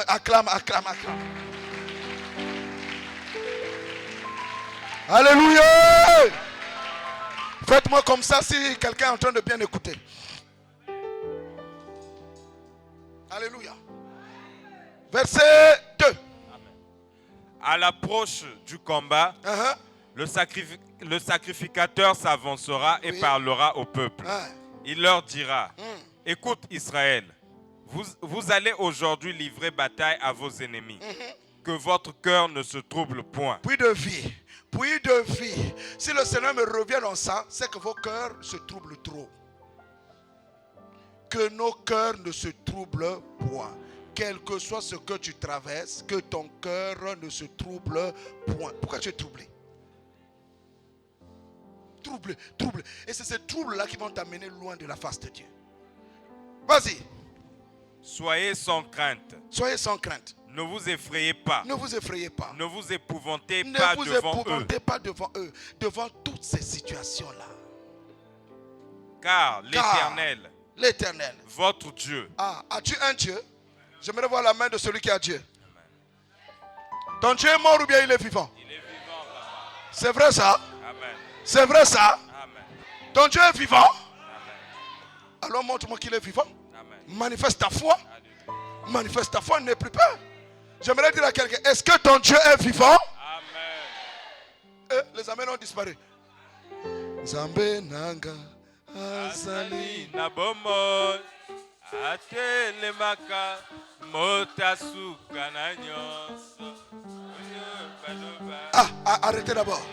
Arrêtez d'abord. Arrêtez d'abord. Je vais vous dire une chose.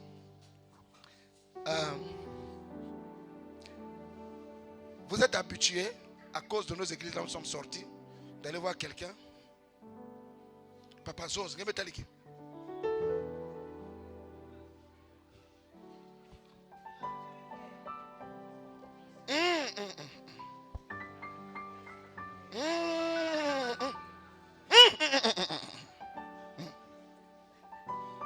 Mon ami, quand je prêche, c'est Dieu qui parle. Donc ne m'attends pas. Oh le vieux, que tu as lavé. Ma parole est une prophétie. Amen. Yes. Donc quand je vous dis Nzambé Nanga, il faut chanter. Amen. En proclamant. Il faut tenir ta femme là-bas.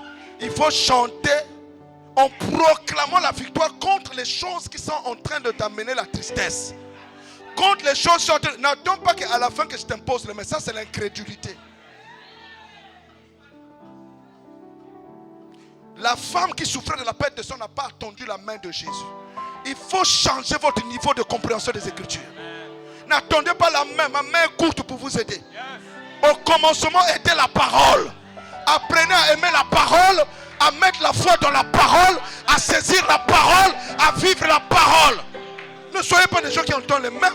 Quelle main? Ma main va faire quoi? Ma prière va faire quoi? C'est la parole qui bouge.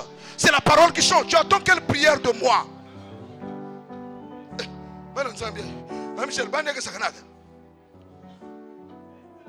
Marie a dit qu'il me soit fait selon ta parole, car je suis ta servante. Tu dois dire ce matin qu'il me soit fait selon ta parole. Tout ce qui me mène à avoir peur, d'avoir des soucis, au son de la parole disparaît. Tu attends que je puisse dire je vois, je vois. Aujourd'hui je ne vois pas, je prêche. Faites attention. L'incrédulité là, je le lis dans plusieurs visages. J'ai vu Dieu changer le climat. Alléluia. Il y a des choses que je ne veux pas vous dire. J'ai vu Dieu changer le climat. Quelqu'un m'a dit, mais attends, mon fils qui partait aux États-Unis, on l'a dit, tu ne peux pas avoir le visa. Le mari de Jennifer, je ne veux pas dire son nom, mais j'ai dit seulement le mari de Jennifer pour que vous sachiez. On a dit, ce n'est pas possible. Parce que les demandes sont bouclées, il n'y a plus d'espace.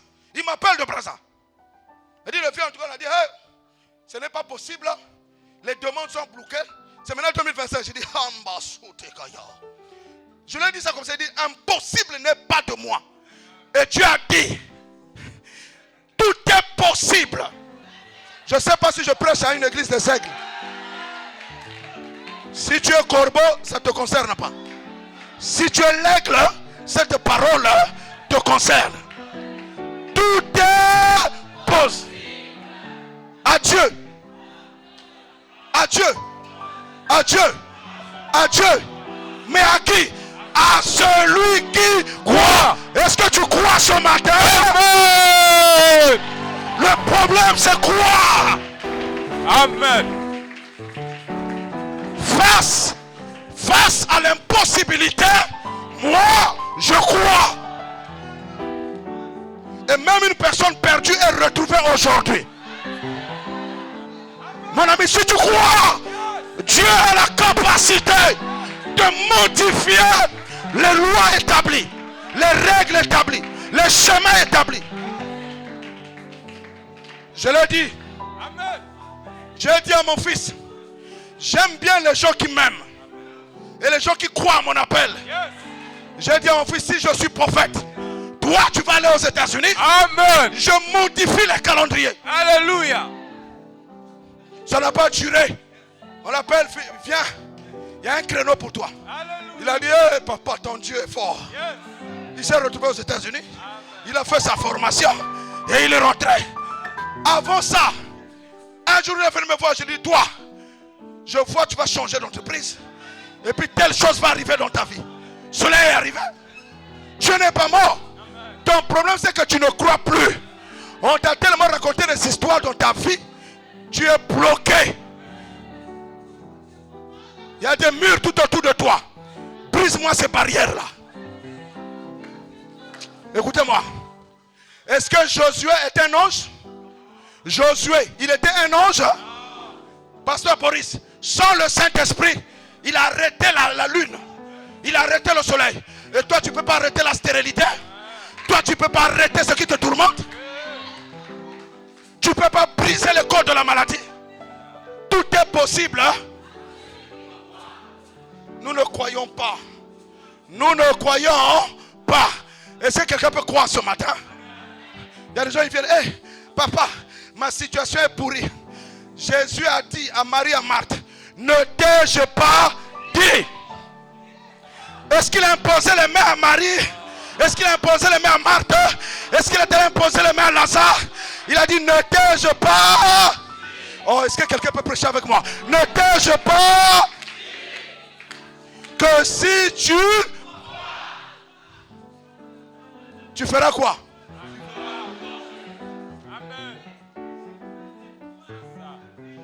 Si quelqu'un croit ce matin qu'il voit la gloire de Dieu dans sa vie,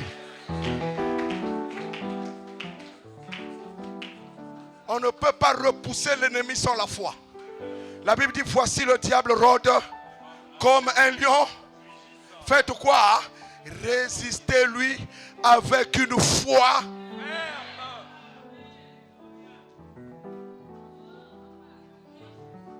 La foi.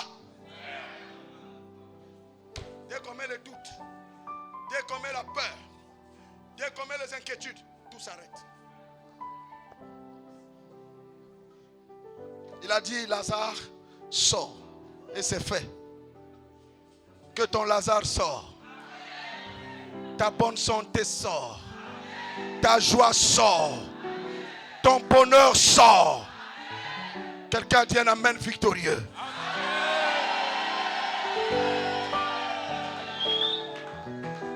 On sait tout. Un aigle est resté longtemps enfermé dans un cage. Pendant des années, on a attrapé l'aigle. Il est resté dans un cage. Et le jour où on a libéré l'aigle, on le lâche. Il essaie de voler. Il ne fait pas. Il ne peut pas. Il a toujours dans son esprit qu'il y a quelque chose qui m'empêche de voler. Pendant des jours, on lâche l'aigle, il essaie. Il dit, il y a que là-haut. Mais un jour, on a lâché, il a essayé, il a poussé, il n'y avait rien. Il a poussé, il n'y avait rien. L'aigle a déployé ses ailes. Il a retrouvé sa nature. Je suis en train de te dire, tu es un enfant de Dieu. Tu es une fille de Dieu. Ne te laisse pas retenir par l'environnement de la famille, par la sorcellerie de la famille, par les systèmes de pensée des hommes, par les accusations des hommes, par les rejets des hommes, par ce que les hommes ont dit contre toi. Pas laisser penser, pas laisser penser.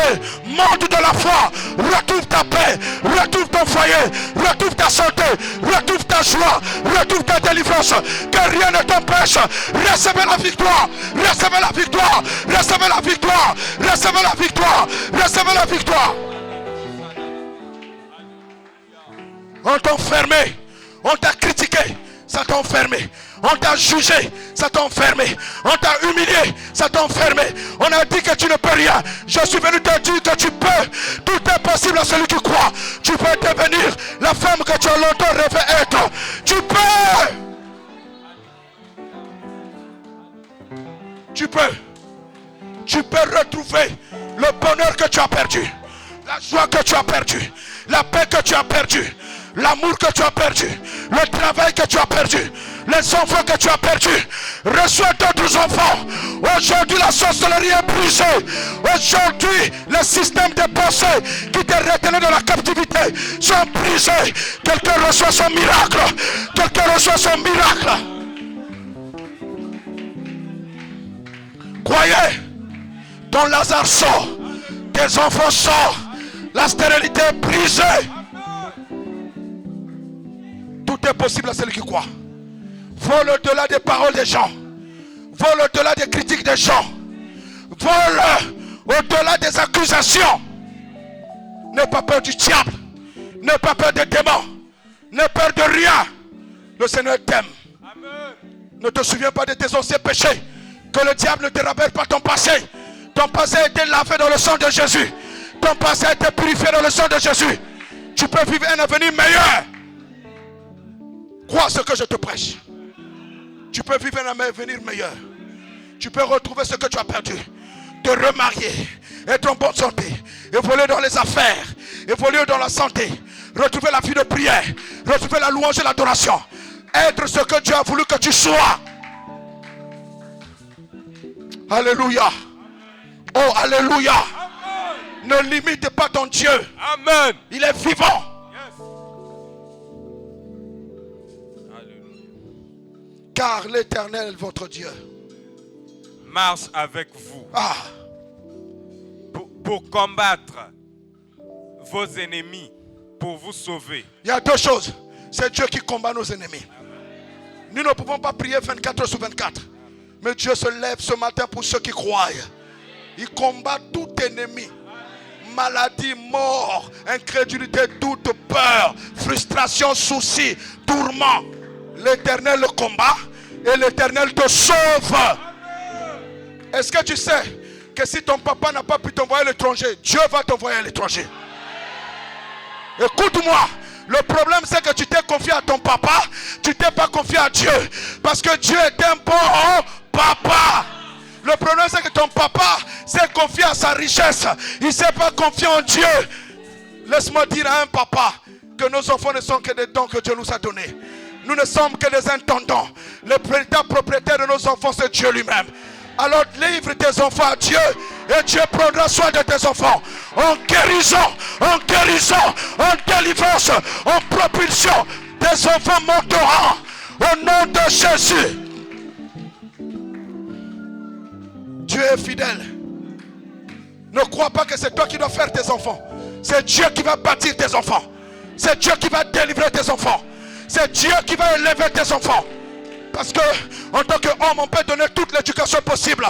Mais le diable peut dévier la vie de ton enfant. Mais je me tiens du haut de cette chair.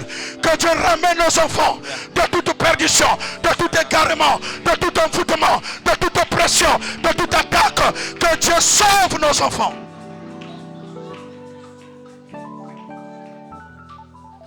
Tango etana, putu einda.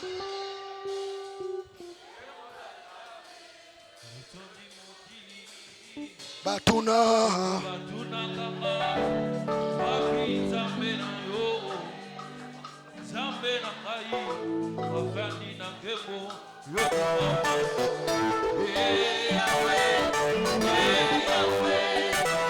est-ce qu'un racheté peut célébrer?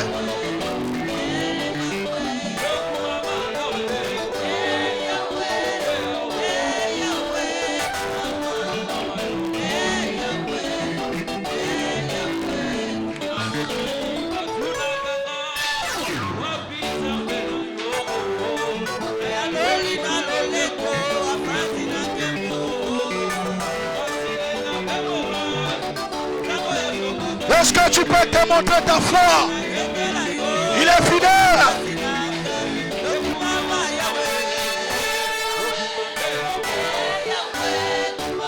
Oh maman.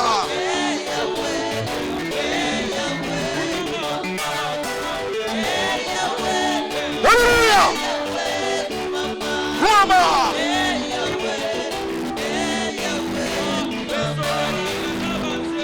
Yes. Yes! Yes! Hallelujah! Hey! Hey, hey.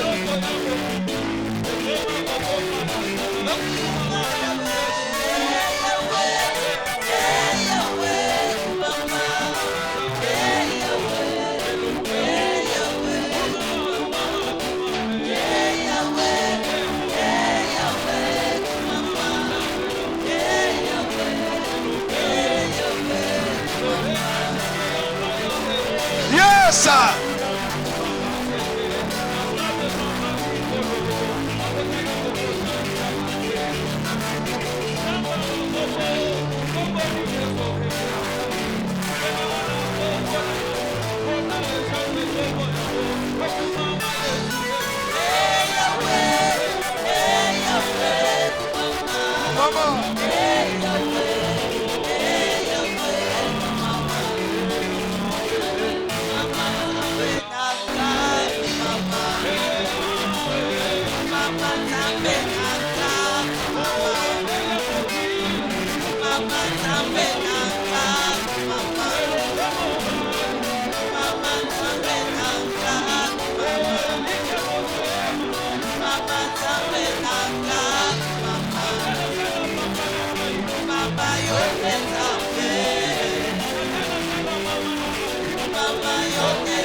Let's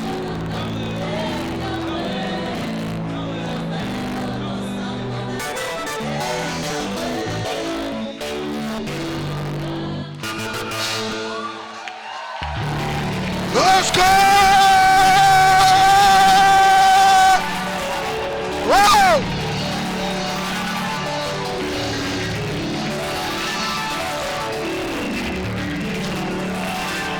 Amen! Tu dois gagner ce combat. Ne crains rien. Il est avec toi.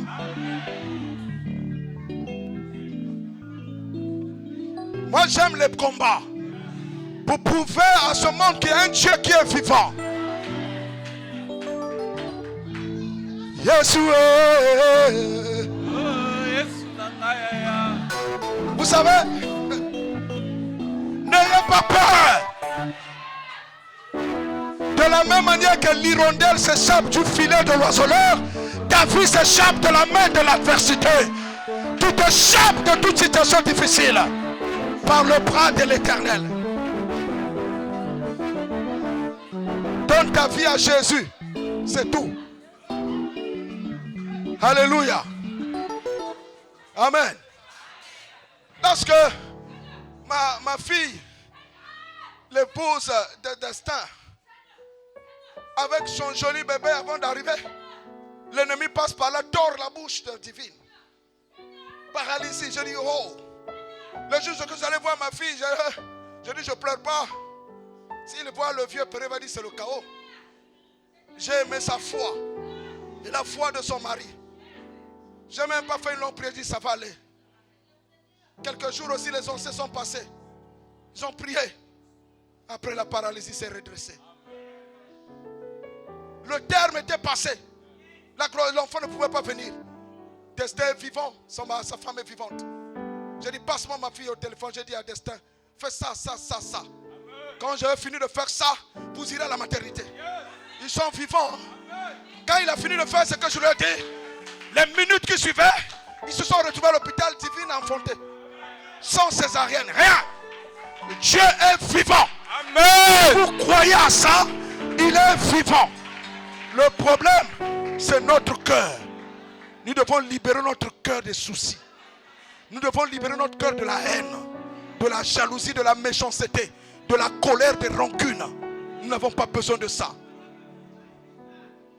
Je termine la troisième chose et en route.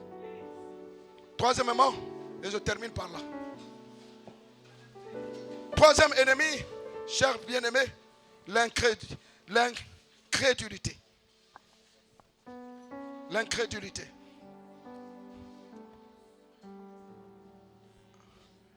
Frère Roger, c'est quoi l'incrédulité?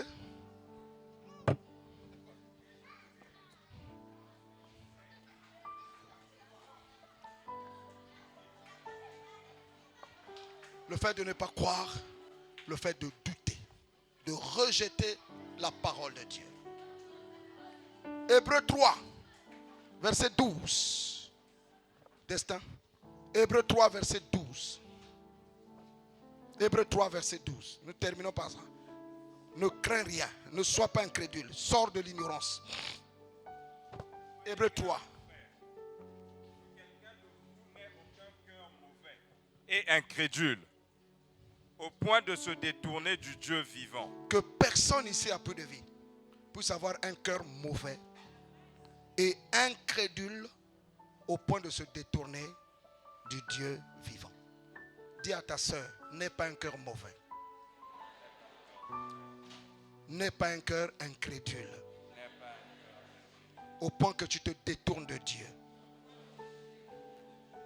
Bien-aimé,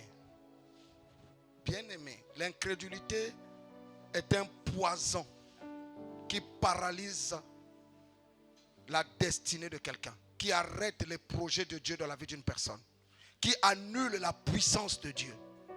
Souvent, les chrétiens sont beaucoup des incrédules. Ils citent des versets bibliques, mais ils ne croient pas à ce qu'ils citent. Lorsque survient une tentation, une épreuve, ils sont incapables de réciter les versets qu'ils citaient lorsqu'ils étaient en paix. Tu sauras que tu es incrédule Le jour où tu traverseras l'ombre de la vallée de la mort. Le jour où tu traverseras le chômage. Le jour où tu traverseras la maladie. Le jour où tu traverseras le célibat. Le jour où tu traverseras l'humiliation. Le jour où tu traverseras la stérilité. Le jour où tu traverseras le rejet.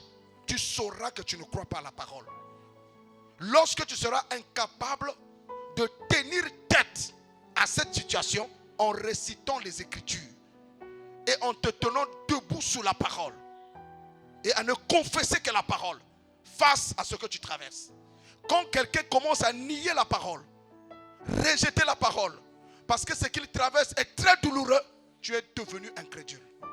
Tu ne crois plus que Dieu est capable de changer les événements. Donc tu as limité Dieu. Tu as mis Dieu dans un cage. Ce que je dis, c'est une prophétie sur la vie de quelqu'un. J'ai failli limiter Dieu dans ma vie. Et ton pasteur, Dieu est descendu, il m'a dit non, ne me limite pas. Ce que tu fais, c'est de l'incrédulité. Je suis celui qui pourvoit à tout. J'ai arrêté depuis longtemps de compter sur mon salaire. Ni de compter sur un membre de l'église. Ce n'est plus possible. Ton argent ne m'influence pas. Ta richesse ne me fait rien. J'ai appris à transférer mes besoins et mes désirs auprès de Dieu. C'est Dieu qui peut te dire viens me donner. Mais moi je te dirai pas donne-moi. C'est terminé. Même mon employeur, Dieu est au-dessus de mon employeur. Parce que mon employeur peut me virer. Mais Dieu ne peut pas me virer. Il a dit dans Matthieu 6, pardonne-nous nos offenses comme nous pardonnons. Donne-nous aujourd'hui notre pain quotidien. Un homme de Dieu, anglais, il avait un orphelinat, Boris. Ce jour-là, il y avait près de 1000 orphelins, je crois, qui n'avaient rien à manger. Il a fléchi les genoux. Il a dit, Dieu, tu es le Dieu des orphelins. C'est toi le père des orphelins. Et c'est toi qui m'as donné cet orphelinat. Tu as dit, donne-nous aujourd'hui notre pain. Nourris tes orphelins. Il est allé dormir. La minute qui suivait, un grand boulanger de la ville est venu avec toutes sortes de pains. Vous dites, Dieu m'a dit qu'à l'orphelinat, il n'y a plus de nourriture. Le problème, vous limitez Dieu avec votre 200 000 de salaire. Vous limitez Dieu avec votre intelligence et votre confort. Je vous ai souvent dit, votre confort professionnel là, tue la foi. Nous sommes plus des calculateurs que des hommes de foi. Quand on nous arrête notre argent, quand on nous enlève notre salaire, on n'a plus la joie. On devient nerveux même envers les enfants. Quand on manque seulement 10 000 dans la poche, que notre entreprise batte un peu de l'aile, on commence à pleurer. Un chrétien, un patron chrétien, un entrepreneur chrétien, il devait 8 jours prier pour son entreprise. Même si l'économie bat de l'aile, toi, ton entreprise surgira. Combien de chrétiens ont encore la foi aujourd'hui, lorsqu'ils traversent des événements difficiles de leur vie? Ils ne croient plus. Ils sont inquiets parce que les années passent. Or, vous savez une chose, Israël, c'est par là que je termine, a commis un péché grave. Et c'est ce que nous commettons dans nos églises et que nous sommes en train de commettre. Dieu, pasteur Boris, en Semadou, les a libérés de la puissance de Pharaon. Mais Dieu leur dit, je vous donne un pays qui coule le lait et le miel. Je vais parler doucement que ça rentre vraiment dans le cœur de quelqu'un. Mais quand ils ont exploré le pays, là nous sommes dans Nombre 13. Nombre 13, Nombre 14. Vous allez lire chez vous. Quand ils rentrent à Canaan, tout ce qu'ils ont vu, ils ont vu les raisins, qu'ils ont même transportés à deux, les grappes de raisins, dont le pays était comme Dieu l'avait décrit. Mais leurs regards étaient portés sur les Anakiens, les géants.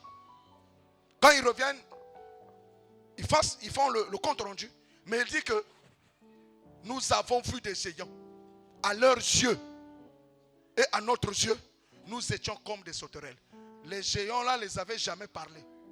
Les géants là, les avaient jamais vus. Mais eux-mêmes, dans leur imagination, se sont dit, les géants nous ont vus et nous ont traités de sauterelles.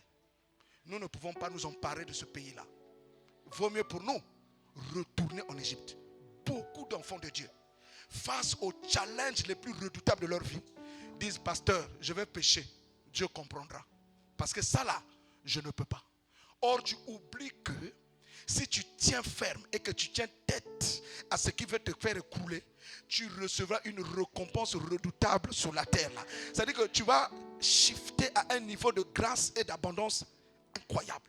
Et tu pourras aider beaucoup des enfants de Dieu lorsque tu donneras ton témoignage face aux situations que tu as traversées, mais dans lesquelles tu as vaincu. Mais ils ont choisi l'incrédulité. Et Dieu les a tous tués. Ils sont tous morts dans le désert. Frères, nous sommes en train de mourir dans nos églises parce que nous sommes des chrétiens de surface. Nous aimons la manne. Nous aimons le bonheur. Dès que nous traversons des situations difficiles, nous sommes désarmés. Nous perdons la joie, nous perdons la paix, nous perdons la communion fraternelle, nous perdons la soif de prier, la soif de louer, la soif de méditer la parole. Nous sommes cuits. Et nous rentrons dans les raisonnements. Si Dieu était avec moi, pourquoi ça? Si Dieu était vivant, pourquoi ça? Ça fait des années que je prie, ça ne marche pas. Je vais aller chercher un vrai prophète, un vrai pasteur. Aucun homme ne peut sauver un homme. Aucun homme ne peut bâtir ta vie. Tu es le constructeur de ta propre vie par ta foi dans la parole de Dieu. Si tu ne crois pas ici, tu vas aller transporter ton incrédulité dans une autre église. L'église ne change pas. C'est la foi dans la parole que tu écoutes, que tu médites, toi-même qui peut te changer.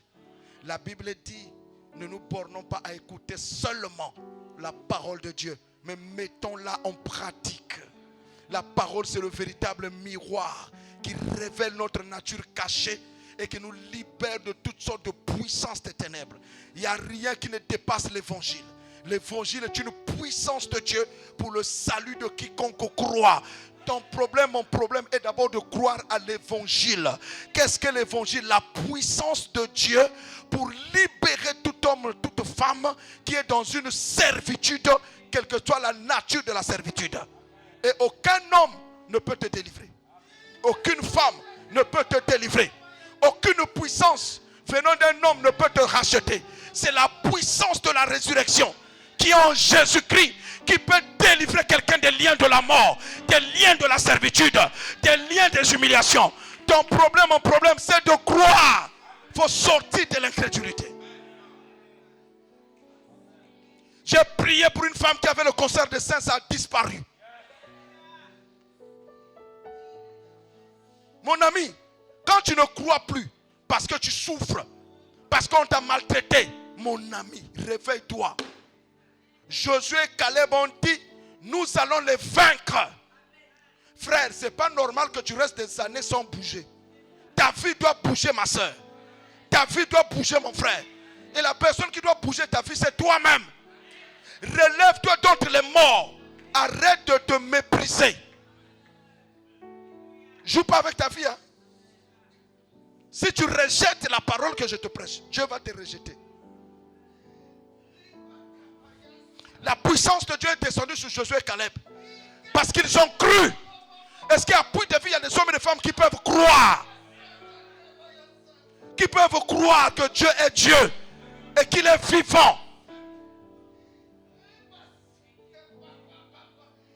Ah ouais, ça tombe sur lui grave.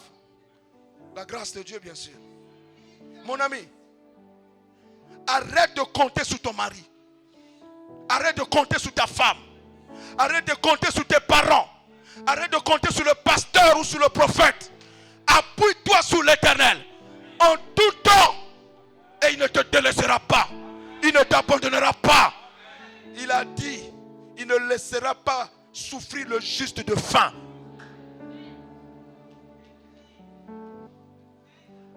Ce qui te tracasse, amène ça au pied de la croix. Ce qui te fait pleurer, viens prier avec moi à la maison. Dis, papa, cette chose me fait prier. Nous fléchirons les genoux devant le Dieu des Lumières, devant lequel il n'y a aucune nombre de variation. Au lieu de venir faire les foco, venons, plaidons devant Dieu. Si nos péchés sont rouges cramoisis, Dieu nous lavera. Et la justice de Dieu se lèvera. Il nous fera triompher. Dieu n'a jamais abandonné la foi. Dieu se nourrit de la foi. Tu ne crois pas assez, je ne crois pas assez. Ce matin, nous devons décider de croire. Dieu a tout fait par la parole. Et toute chose a quitté l'invisible pour entrer dans le visible. J'étais choqué de voir comment la science évolue et que l'église n'évolue pas. Regardez l'évolution des avions. Regardez la guerre entre Israël en Orient, au Moyen-Orient là-bas. Les armes qui sont sophistiquées. Or, vous vous oubliez, Paul a dit, les armes avec lesquelles nous combattons ne sont pas charnelles. C'est plus que les drones armés de missiles. Nos armes sont spirituelles et puissantes par la vertu du Saint-Esprit. Et tu joues avec. Tu sais ce que c'est que le Saint-Esprit. Quelle est ta condition là que le Saint-Esprit ne peut pas changer? J'aimerais que tu réveilles ta foi. Ton chômage là. Le Saint-Esprit peut te dire quoi ne salbilanga. Quoi ne te mangulo. Problème, tu n'es pas attentif. Tu veux suivre ta propre pensée, ta propre philosophie. Tu n'écoutes pas la voix du bon berger. Il a dit à Isaac, sème dans le désert. Comment ça? Isaac n'a pas dit, mais comment je peux s'aimer dans le désert? Il a dit, à ta parole, je vais planter le blé dans le désert. Et une vapeur sortait du sol et arrosait le champ de Isaac. Et Isaac a moissonné au centuple dans le désert. Alors toi, tu viens me croire que pasteur, mon chômage est trop dur. Alors ton chômage est plus que le désert. Tu connais le désert dans lequel habitait Isaac? Le Dieu qui fait pousser le blé dans le désert a la capacité de transformer ta condition. Si tu croyais. Ne limitons pas Dieu dans nos pensées. Ne limitons pas Dieu par rapport au Congo.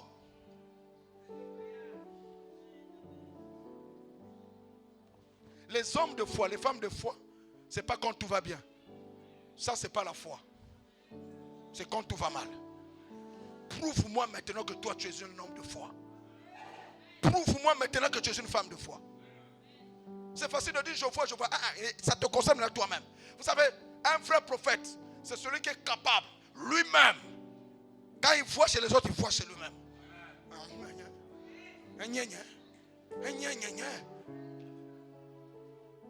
Alors aujourd'hui, je te mets à l'épreuve. Prouve-moi que tu as Dieu. Traverse-moi cette situation dans la victoire. Arrête de dire, quoi? Donne-moi le verset qui dit que le diable est plus fort que toi. Donne-moi le verset qui dit que le sorcier est plus fort que toi. Donne-moi ce verset. Donne-moi ce verset qui dit que chaque jour tu dois croupir dans la misère. Donne-la moi. Josué n'a perdu aucun combat. Sauf lorsque les gens avaient péché à Haï. C'est le péché qui nous fait perdre la victoire. Lorsque nous enlevons l'incrédulité, nous pardonnons à ceux qui nous ont fait du mal, nous réglons notre cœur, nous alignons notre cœur à la parole de Dieu, la foi est engagée. Et quand la foi est engagée, nul ne viendra devant nous. Que Dieu nous bénisse. Que Dieu nous bénisse. Que Dieu nous bénisse. Tenons-nous dans sa présence. Est-ce que nous pouvons acclamer la foi?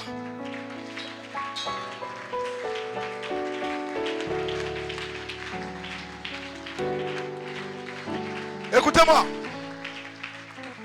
Écoutez-moi. Le Saint-Esprit vient me dire, Herman, la chose la plus difficile à faire dans une église, c'est d'amener les gens à croire en moi.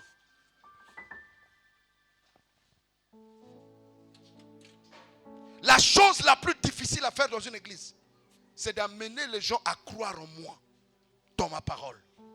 Parce que lorsque quelqu'un croit à la parole de Dieu, automatiquement il devient plus que vainqueur. Et rien ne peut l'arrêter. Or le diable travaille à voler la parole pour que tu ne crois pas.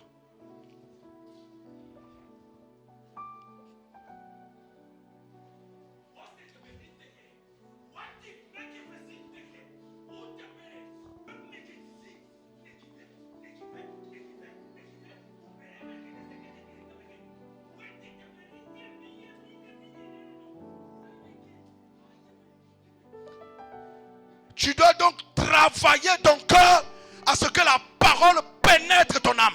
Parce que la parole est la sémence qui donne la vie. Sois une femme qui peut tomber enceinte de Jésus. Je suis au ciel quand je te parle comme ça. Sois une femme qui peut tomber enceinte de Jésus. La parole, c'est une sémence. Et nous sommes l'épouse de Christ. Que nos cœurs soient fertiles et que nos cœurs reçoivent la parole qui va produire le miracle. Ouvre-toi à la parole. Bannis l'incrédulité, bannis tes raisonnements là. Sauve-toi des raisonnements. Nous levons nos mains vers le ciel. Il y a la puissance de Dieu dans la salle.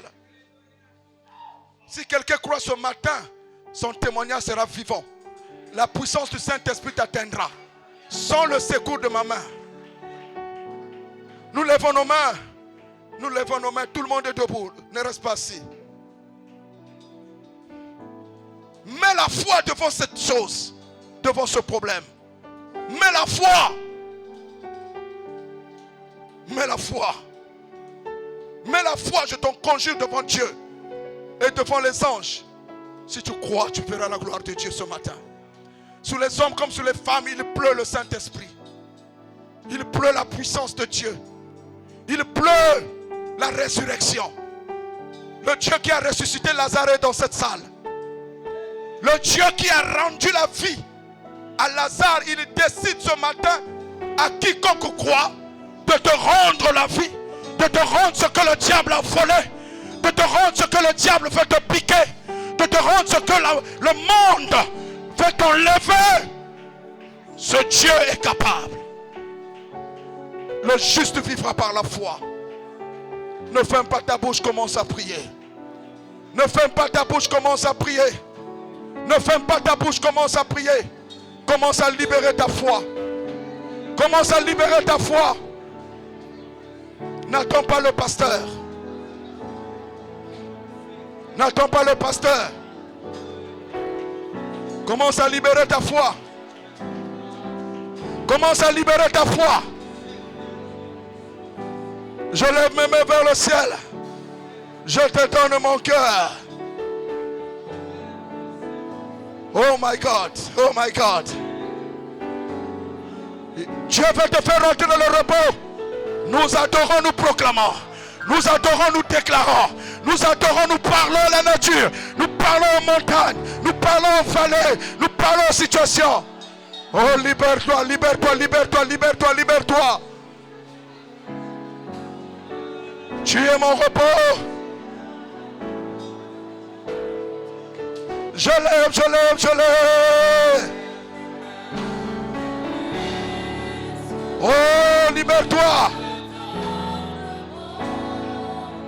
Libère la foi. Libère la foi. Libère la foi. Libère la foi. Montez les chantes, montez. Montez dans sa présence. Dieu est en train de parler. Eba rababa yera baraba chanta. Eba baraba sharababa ya. Rebaba ye. Rebaba ye. Ribaba ye. Rebabaye, Rebabaye, Rebabaye. Montez les enfants. Chikata brate ramosa. Montez, montez. Chikata ramosa taille. Shintare baba sotare. Ima.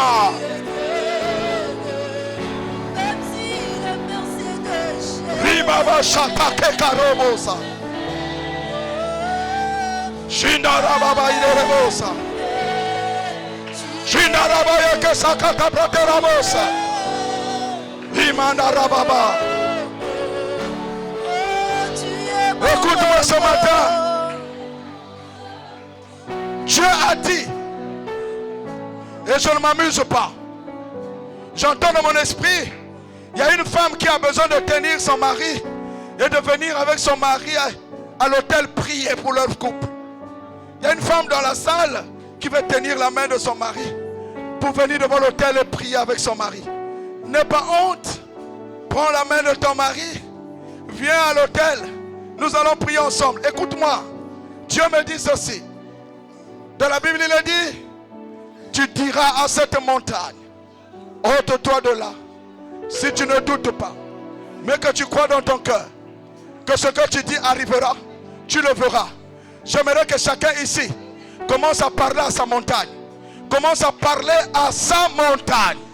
La montagne est ce qui te tourmente. La montagne est ce qui te fait peur. La montagne est ce qui te fait ralentir. La montagne est ce qui veut voler.